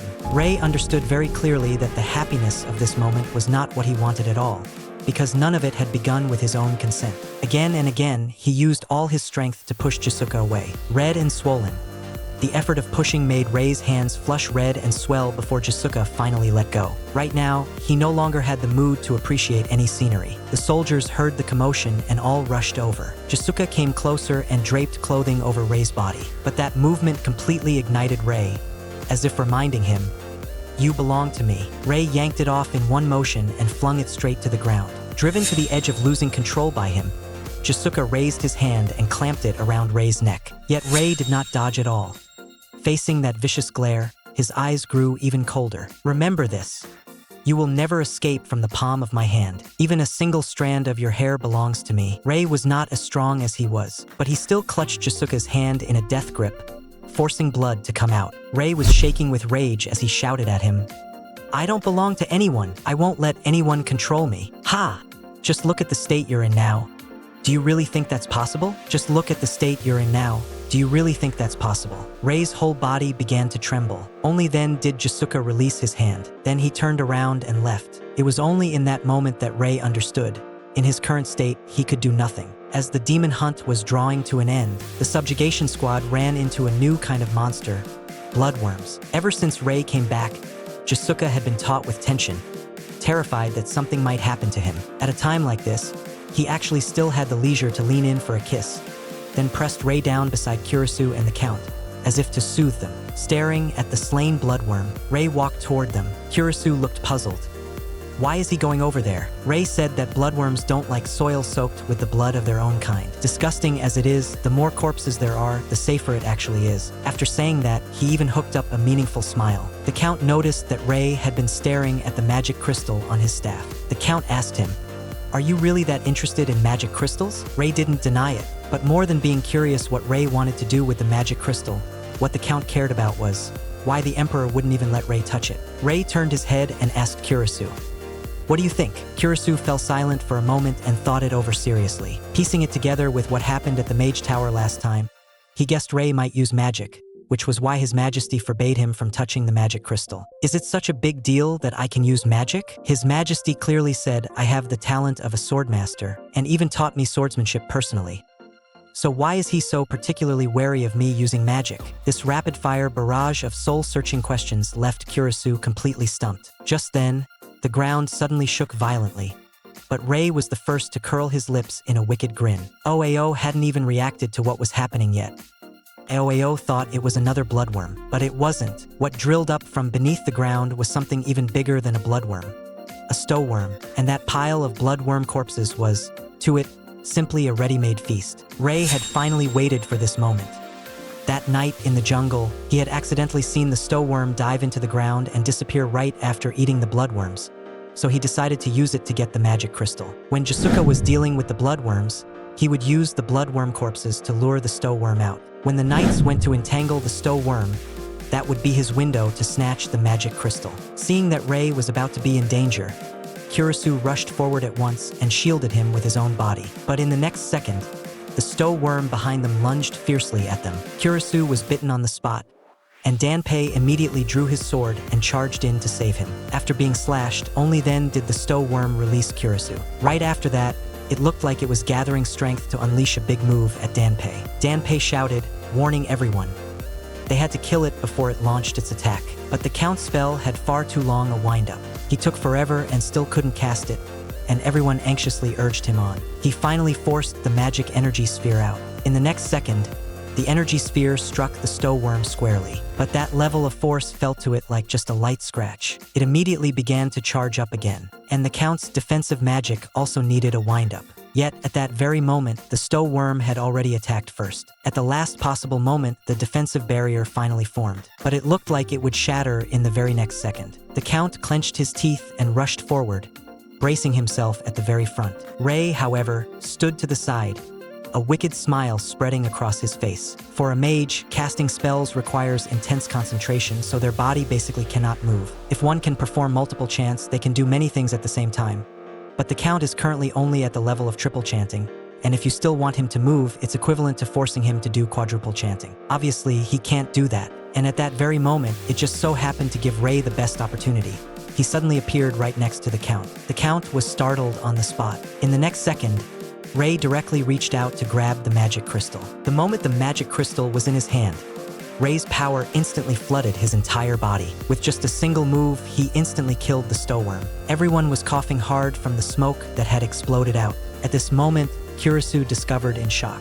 Such a powerful stow-worm had actually had its head cut off with ease. And the one who did all of this was Rei, standing right before their eyes. At this moment, Rei's eyes were vicious, and an overwhelmingly strong magical energy was swirling around his body. The slave boy had 迎来了最后一次机会. Will the Emperor discover his true identity? Rei had finally gotten the magic crystal as he wished. He was so excited that he lost control, throwing his head back and laughing madly. Just then, he heard a sound beside him. He turned his head and saw Jiseuka sprinting wildly toward him. Rei was not flustered at all. Instead, he began chanting a spell. Jiseuka roared at him, telling him to put down the magic crystal. Rei had long since grown sick of that tone of voice. Rei, furious to the point of losing control, shouted back at Jiseuka, "Don't order me around." Seeing that Rei refused to obey, Jiseuka immediately ordered everyone to seize his magic crystal. Rei let out a cold laugh. He knew how terrifying multicasting was. Powerful magic usually required long periods of focus charging, but multicasting was different. It could forcibly crank up magic that wasn't strong to begin with, letting it hit with the power of large-scale spells in a short time. A spell that originally could barely pierce armor. Once strengthened, it could directly smash wooden stakes and crack rocks. If stacked up to quadruple casting, burning down a nearby forest wouldn't be difficult. And now, Rei was capable of quadruple casting. The mages of the Night Order all froze at the sight.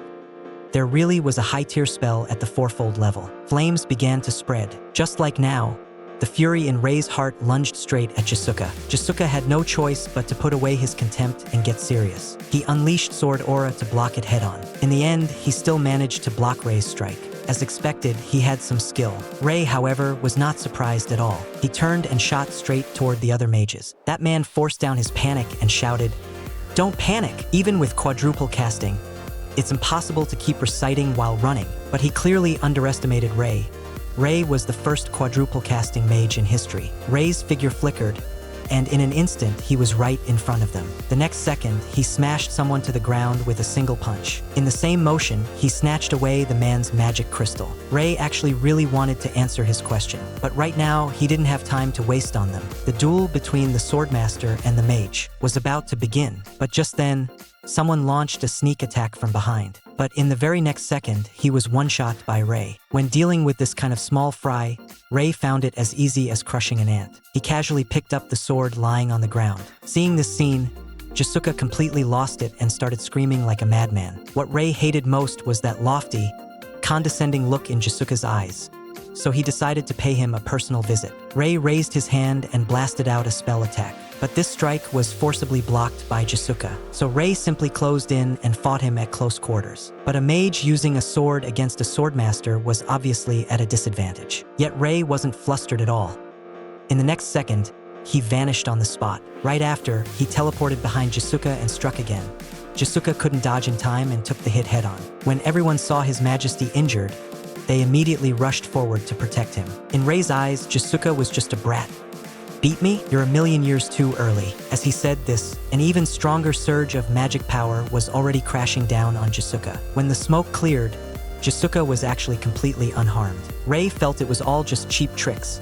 He decided to let Jiseuka experience the true power of quadruple chanting. Facing Rei's onslaught, Jiseuka clenched his teeth and held on for dear life. But in his previous life, Anyone who dared to take quadruple chanting head-on had already been blasted until not even ashes remained. It was obvious Jiseuka couldn't withstand it either. Rei didn't feel like wasting time with him anymore.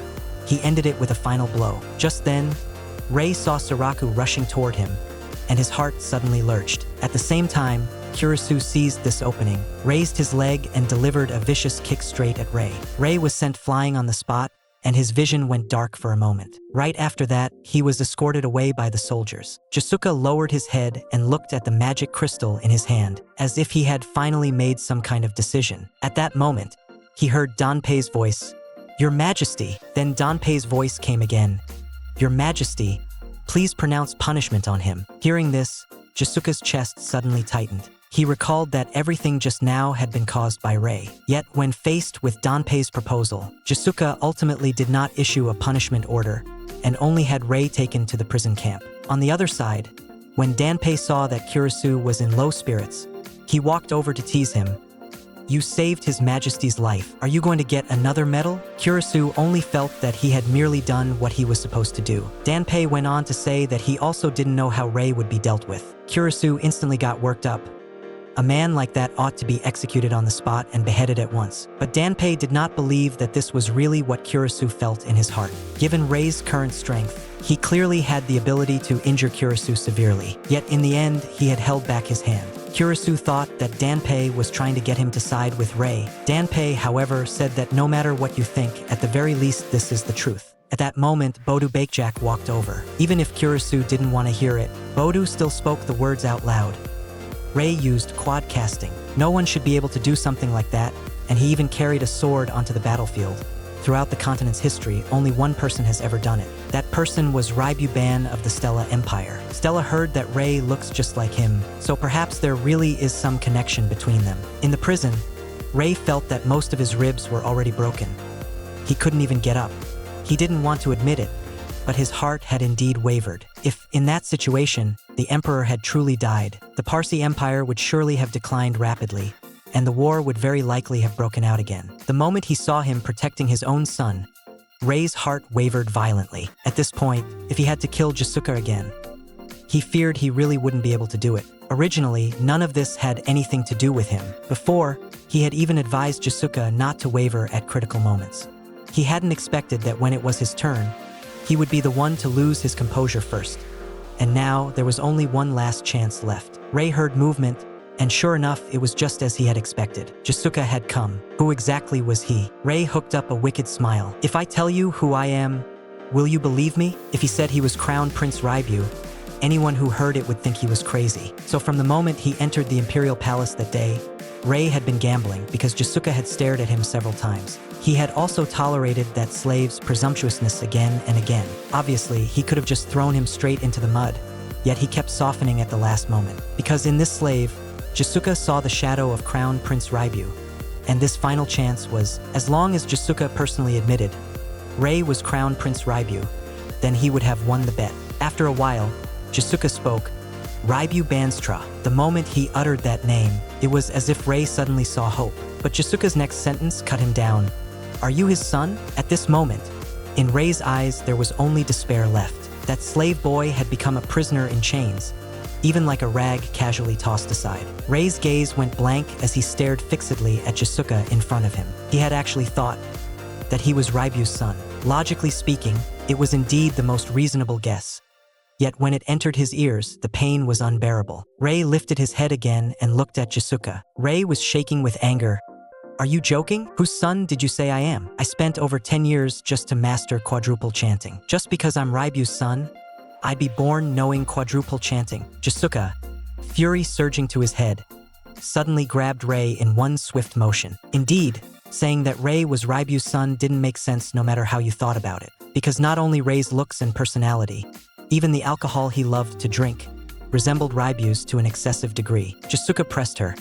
Who exactly is Rei? Who raised Rei to be so much like Reibeu? Everything that happened before, even meeting me, was it all a prearranged coincidence? Rei was almost stunned by Jiseuka's line of reasoning. "You were the one who forcibly brought me here, and now you turn around and blame me. Yes, I get called a genius every day, but just to touch the threshold of fourfold chanting, I've paid far too much." The more Jiseuka spoke, the more agitated she became, relentlessly pressing Rei about who he really was. Rei was left with only despair. He had already said everything he could. What more did the other man want to hear? Was he supposed to pretend he knew nothing at all? This time, Rei had gambled and lost completely and utterly. Jiseuka had always been frighteningly rational, always setting his emotions aside before doing anything. He recognized only evidence. Rei could only swallow his anger and admit defeat. Jiseuka said coldly, "I don't want to see you right now. Get out immediately. Because of you. The plan I originally had to drive out the Empress's relatives was also ruined by you." At this moment, Jiseuka was on the verge of losing control. "If you want to live, then answer me. Who on earth are you?" News that His Majesty was injured by Rei was carried back to the palace, and it grew more and more exaggerated as it spread. The Empress's faction also seized this chance to keep putting pressure on Jiseuka. Makiyoshi Gongjak even openly provoked Jiseuka in public. Jiseuka said coolly, "Bring out the evidence first, then we'll talk." The Duke immediately assumed a hardline stance, as if he had been prepared for this all along. He turned around and went to see the Empress. The Empress exploded on the spot, wishing she could personally twist that slave's neck and interrogate him. But as soon as she heard His Majesty was actually still protecting that slave, the Duke instead laughed. This isn't a bad thing. When the time comes, who would still follow an emperor who's been bewitched and enthralled by his favored concubine? The Empress also nodded in agreement, because what Jiseuka wanted was to kill the donkey after it has finished its work, and she was just waiting to see him get his retribution. The topic shifted, and they brought up how Saraku had started crying nonstop. But the next second, he turned another face toward the Duke. Yet Saraku's voice was not the same as theirs. He told his mother and grandfather the truth of what had happened at the time, not missing a single word. The Empress, however, cut him off directly. "You must not think like that. That slave was trying to kill you." In that moment, Saraku finally understood. He had no right to speak here at all. He was just a puppet being controlled by them. In the middle of the night, Jiseuka personally went to the prison. When the guards saw His Majesty suddenly appear, they were so frightened that they began to tremble. Jiseuka asked if anything had happened, and the guard said that slave was extremely tight-lipped, and they had to be careful. Otherwise, with one wrong move, they might end up killing him. As soon as the door opened, it was obvious from Rei's condition that he had been bullied, and Jiseuka was so angry his face twisted. The guard still tried to explain. He just kept refusing to open his mouth. Jiseuka's gaze instantly turned vicious and ice-cold. In his mind, he immediately filled in what must have happened here. Murderous intent surged through his whole being, pressing down so hard it was hard to breathe. He drew his sword on the spot and walked toward that man step by step. The other party was still asleep, completely undefended. Jiseuka raised his hand and slashed down. In a daze, Rei slowly closed his eyes. In a daze, Rei slowly opened his eyes again. Seeing Jiseuka's guard standing right beside him, Rei was so frightened that his whole body was trembling. Jiseuka walked up and grabbed Rei by the throat. "Do you really have a death wish?" Rei looked up, his face full of disdain.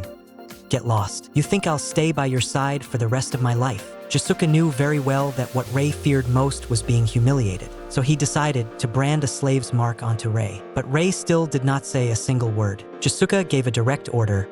"Bring the red-hot brand." Rei's whole body was shaking. The image of that red-hot iron flashed through his mind again and again. No matter how he tried to dodge, he couldn't escape it. In the next second, it came closer, and Rei instinctively began to struggle. He was trembling. As it drew nearer, Rei's body thrashed out of control. Suddenly, he jerked upright. He woke from the nightmare, gasping for breath. He hurriedly looked around and only then realized this was Jiseuka's bedchamber. The next second, Jiseuka's voice pressed in from beside him. "Having survived, are you very grateful?" Having gone through that kind of torment, Rei's body was already trembling. Yet he still forced himself to answer in his old tone. After hearing this, Jiseuka flew into a rage, rushed over, and grabbed Rei hard. Rei no longer had the strength to resist. His voice was hoarse and wretched, as if he were begging for mercy. Only now did Jiseuka realize Rei had already been tortured to this extent. If they went any further, it wouldn't be appropriate. "Fine, I'll go back and interrogate those slaves in Vincent City." As soon as these words fell, in Rei's mind, his parents' faces appeared in an instant. A second ago, he had still been saying, "Do as you please" to Jiseuka. But when he saw that Jiseuka was really turning to leave, Rei immediately changed his tune, panicking as he rushed after him. As a result, his legs gave out and he fell straight to the ground, reaching out to try to stop Jiseuka. But right now, Jiseuka was in a fit of rage. Rei knew very well that whatever he said now would be useless. He couldn't suppress Jiseuka's anger at all. Rei hadn't expected himself to be so cowardly. How had he become like this? He could only crawl forward bit by bit and reach out to grab Jiseuka. He was shaking all over, crying so hard he could barely breathe. "I'll do anything you want, I beg you. Forgive my parents." He even began taking the initiative to undo himself for Jiseuka, but Jiseuka's expression stayed dark the whole time. In the next second, Jiseuka mercilessly flung Rei away. He didn't even turn his head, walking straight out. Outside the door, Danpei and Kurisu were still standing guard. Suddenly, Jiseuka yanked the door open, startling the two of them. Danpei immediately stepped forward to persuade Jiseuka, telling him to lock Rei back in the prison. "You're always like this, irrationally protecting criminals. If this keeps going, something really big is going to happen." Jiseuka suppressed his fury with all his might and told Danpei coldly, "This isn't covering for him, it's just a routine interrogation." But Danpei still wouldn't let it go, forcing Jiseuka to hurry up and execute Rei. The moment he finished speaking, Jiseuka pressed the tip of his sword against Danpei's neck. Danpei froze on the spot, trembling in fright. Jiseuka glared at him viciously. "Danpei, watch your mouth. Even if it's you, I won't forgive a second time." Danpei just felt this was way too absurd. Kurisu found it even stranger. "Weren't you the one who was defending Rei at first?" Danpei said that he was only clarifying the facts. "But Rei is far too dangerous. Rei must be executed before Makiyoshi Gongjak stirs things up, or this will never end." But Kurisu's next sentence completely set Danpei off. Danpei immediately questioned him on the spot. "Are you really going to destroy the greater cause for the sake of a slave?" He stepped forward and grabbed Kurisu directly, speaking through gritted teeth. "Rei is indeed very tough and very clever. It's precisely that sense of mystery that has fooled you and fooled your judgment. Now open your eyes and look clearly. Makiyoshi Gongjak has already been driven mad for power. If the regime falls into his hands, do you really think our family will merely decline in the end? Can a country where an imperial in-law holds power still function normally? This concerns the entire Pazar Empire." In the next second, he was directly pushed down by Kurisu. "With just this little bit of skill, you think you can pin me down?" Danpei looked at how Kurisu, for Rei's sake, could actually treat him like this. He clenched his teeth and still forced those words out. "Rei belongs to His Majesty." This sentence was like a needle, stabbing straight into Kurisu's heart, because he couldn't bear to see that slave boy continue to suffer. Only then did the guard make up his mind to take him far away. Danpei saw through Kurisu's thoughts and shouted at him, "Rei belongs to His Majesty." As soon as the words fell, Kurisu's chest suddenly trembled. Hearing this sentence, Kurisu's heart trembled. For a moment, he couldn't say a word and could only pretend he didn't understand. "If that's all you have to say, then I'll be going back first." After saying that, he left Danpei where he was. But in Danpei's heart, Kurisu was always there. Yet Kurisu knew nothing at all. In Jiseuka's sleeping quarters, Rei seemed to be dreaming, yet also like he was having a nightmare. His mouth seemed to be murmuring something. Jiseuka came back to his senses and immediately leaned in to listen. Something was off with how painful Rei looked, so Jiseuka woke him up. When Rei sat up, Jiseuka handed the water to his hand. Glug. After Rei sat up, he handed him water, but just as Rei had barely caught his breath, his throat felt blocked again. Suddenly, Rei began to cough. Right after that, he looked like he was going to throw up. Jiseuka could tell what Rei needed most right now, what it really was. So he reached out and gripped Rei's hand tightly. At that moment, in his blurry vision, Rei finally saw clearly that the person before him was Jiseuka. He could feel that Jiseuka had stuffed something into his palm. They were fragments of a magic crystal. In his current condition, if he wanted to stay alive, he could only rely on magical healing. Even if they were only fragments, they were enough for Rei to use to prolong his life and heal his injuries. It didn't take long before his complexion was much better than just now. But he was still very weak. And when Rei tossed the magic crystal fragments away, Jiseuka also understood this Rei now would never run away again. Because he was afraid of dragging his parents down, Rei had been trapped in shackles of his own making. In that same moment, Jiseuka also felt despicable. He had actually used this kind of method to keep someone by his side. After Rei woke up, the affairs of state, which had been paralyzed for over a month, finally got back on track. But Jiseuka no longer had the same passion as before. The Empress's faction instead grew more and more arrogant, and its influence increased with each passing day. Jiseuka's position was already on the verge of collapse. Yet he wasn't worried at all. In his eyes, this was merely something he had long foreseen. The winter had come. Unknowingly, the monster hunting period had come again, and this time he still brought Rei along. No matter how chaotic the royal family was, no matter that Rei still hadn't recovered, Rei could not be left alone in the palace.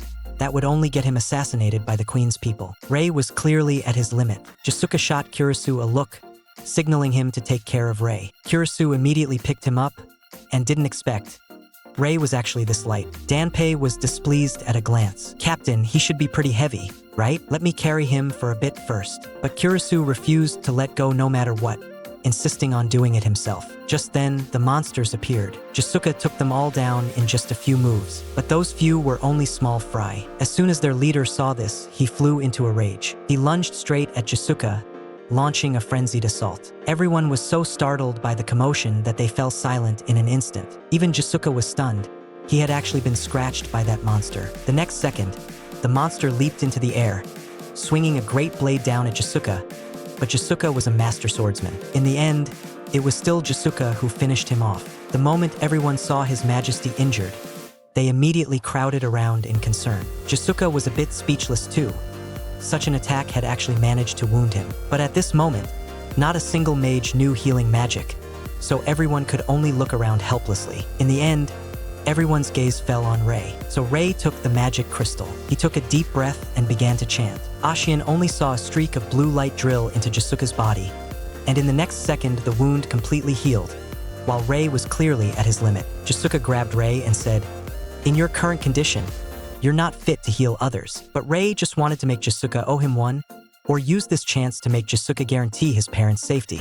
So Jiseuka didn't say anything more. After treating everyone, Rei casually tossed the magic crystal stone aside. He left Jiseuka with nothing but a cold, turned back. At a glance, Kurisu could tell Rei looked absolutely awful. Even with nosebleed running down, Rei still insisted he was fine. The next second, he collapsed on the spot, and Kurisu was so scared his hands and feet went cold. But while he shouted and searched around, no one answered. At that moment, Kurisu was completely stunned. That night, as Kurisu was watching over Rei by his bed, he suddenly heard a noise outside. The person who came was Crown Prince Saraku, and Kurisu thought he was going to harm Rei. Unexpectedly, Saraku instead asked Kurisu, "Do you feel sorry for this slave? If you pity him, then help him escape. Those people will take Rei far away. You just have to pretend you don't know anything." Kurisu couldn't understand why Saraku would go this far. In Saraku's view, as long as Rei disappeared, Jiseuka would waver. The position of Crown Prince might be preserved.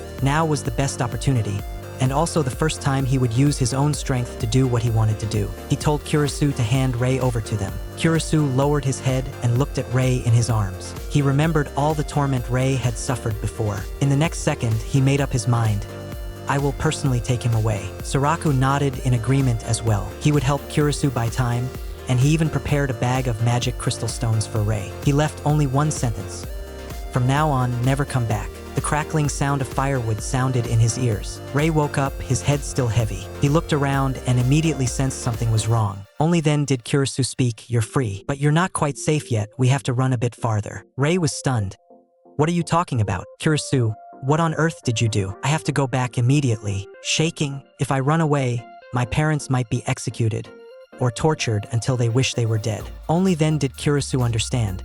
So this was why Rei had stayed by His Majesty's side all this time. But hadn't he said before that he could abandon his parents at any time? Rei struggled desperately. He could not just watch his parents of this lifetime die. What's more, he had once missed that beautiful homeland. Even if that peace had been bought with the deaths of his brothers and sisters, that was still something he had personally protected. In this life, he had clearly become a slave. Yet in that dilapidated slave dwelling, he touched happiness for the first time. He hadn't even finished speaking before he directly fainted in the next second. Kurisu, who was originally supposed to leave before sunrise, instead stood where he was, calculating the road ahead in his mind. Just then, he suddenly stopped in his tracks. The scene before his eyes directly stunned him. Rei stood in the light of the rising morning sun, and in a daze, Kurisu actually saw Reibeu's shadow on him. Rei also noticed Kurisu at this moment. "You're here. Did you bring the magic crystal?" Kurisu was taken aback. Was he going to leave? Having endured this night, Rei had also thought through his plans for what came next. He was going to Stella. Kurisu was dumbfounded on the spot. "You're going back to your homeland?" "Prince Reibeu." Stella, when Kurisu addressed him like that, Rei also clearly froze for a moment. He didn't explain much. He only gave Kurisu a very gentle smile in return. As for Rei's true identity, by this moment, There was no need to guess anymore. Let's go, Kurisu. Throughout this entire wandering journey, Kurisu had taken care of that slave boy so thoroughly that hardly a drop of water could slip through. Looking out at the vast mountains and rivers before him, Rei was actually still casually humming a little tune. So peaceful. In the next second, a little monster was knocked flat onto the ground. Panting almost to the point of suffocation at the side, Kurisu was completely dumbfounded when he heard this line. Rei looked at the village fields, so rich and fertile, and the roads so smoothly paved. The abundance of monsters was indeed a pity, but the royal family's demon hunting policies were very effective. Hearing Rei praise the current Pazi Empire like this, Kurisu instantly let out a breath of relief, even feeling a bit gratified. But Rei poured cold water on him the very next second. Lately, Jiseuka has kept sending excuses to the Empress and has been making political mistakes one after another. When the time comes, it will be the common people who are implicated. As he spoke, he tried to stand up, but his body was so weak that his legs went soft. His footing wobbled, and he nearly toppled over. Kurisu rushed forward and caught him firmly. Being fussed over like this by Kurisu only made Rei feel even more awkward. He clearly hadn't hidden it that well, yet Kurisu still saw through him. It seemed that, with this body, before he could make it anywhere else, he would collapse first. He had to think of a way, so Rei told Kurisu they needed to kidnap a priest. Kurisu thought he was joking and played along, saying that he really did feel like kidnapping a priest over for him. But there wasn't the slightest hint of a smile in Rei's eyes. Kurisu froze on the spot. Instead, Rei found his reaction too big. You already ran away with the Emperor's lover. What's the big deal about kidnapping a priest? Kurisu reminded him, we're fugitives right now. If you do this, you might bring the temple's hunters down on us as well. Rei's tone was very calm and very firm. I'm not joking. Right now I'm so weak that even my willpower is thinning. Kurisu did not argue back again. Rei raised his hand and patted him on the chest. Kurisu, get ready, we're going to the village. After saying that, he set off right away, but Kurisu grabbed him and said they shouldn't go this way. Rei replied coolly, half of this continent is Stella's territory. As long as we don't head north, we'll reach the Stella Empire one day. A few days later, the two of them finally arrived at the village. Rei couldn't help sighing in amazement. This place is even more prosperous than what we saw from the mountaintop. And precisely because of that, he managed to get his hands on some hair dye without any trouble. Kurisu dyed his hair as well, but he still wasn't sure. Could they really just wander around the streets like this? Rei told him not to worry. The you right now is already a perfectly qualified beggar. After saying that, Rei walked straight into the crowd, and Kurisu couldn't stop him even if he wanted to. Just then, what was on the bulletin board made Kurisu's eyes fly open. Posted up there were the wanted notices for him and Rei, and they demanded that they be taken alive. Only then did Rei realize that from the moment Kurisu saw that notice, something about him had been off. Kurisu still couldn't get used to the fact that he had suddenly become like this. Rei couldn't figure it out. You already betrayed Jiseuka? So why do you still care what he does? Do you still want to pretend you're his knight? Kurisu couldn't answer for a moment. Only then did Rei come back to himself. At a time like this, the only one staying by his side was Kurisu. He shouldn't have said that. He pressed down his tone to comfort him. Since Jiseuka has issued a capture alive order, it's actually safer. Even if they're caught, they won't lose their lives. He also took this opportunity to have a proper talk with Kurisu about what exactly happened to the Strelitz Empire after his death. So Kurisu told Rei everything he knew. After Crown Prince Reibeu was poisoned to death, the 11th Prince Edu was accused of being the murderer. He had a clear motive and the means to act. Logically, he should have been executed. But the Emperor of the Strelitz Empire personally stepped in and protected him. In the end, the case concluded with Grand Duke Calliope was the true culprit, but everyone knew in their hearts that the real murderer was someone else. The emperor did it to preserve the imperial bloodline. Compared to avenging Reibeu, he chose to prioritize the entire empire first. Kurisu also couldn't figure out what the real truth was. Rei had a good idea. The leader had most likely died at Idu's hands, but that was all in the past, so he followed up and asked, how is the Strelitz Empire now? Kurisu said things were terrible. As soon as the new emperor ascended the throne, he began a reign of tyranny. Every day was bloodshed and oppression. Rei was stunned when he heard this. He simply couldn't believe it. The obedient little fellow from back then had actually turned into this. Kurisu also felt something was off. The Emperor Idu, he knew, had nothing at all to do with the word meek, so that was Idu's true nature all along. But no matter what, even if Jiseuka keeps messing around, he still has time. Kurisu frowned. What time? Rei curled up the corners of his mouth and replied mischievously. Time to fix it. Kurisu understood at once.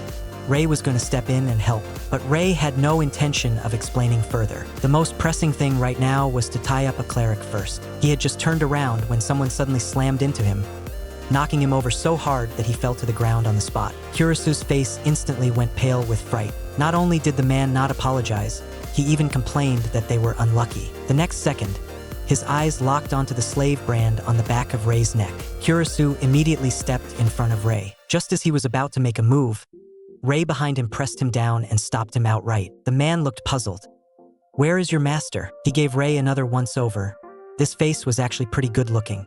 He exchanged a glance with his companion and decided to take them to the auction house to sell. He also noticed that Rei was clearly injured. The man simply said, "Later we'll have that half-baked doctor from the Chamber of Commerce take a look at him." So Rei and Kurisu were escorted away just like that, and on the way they could even hear the men muttering under their breath. The man suddenly turned and shouted at them on the spot. Rei immediately put on the look of a pitiful little brother and said he only wanted his big brother to carry him. The man didn't say another word. In the next second, Kurisu directly hoisted Rei onto his back.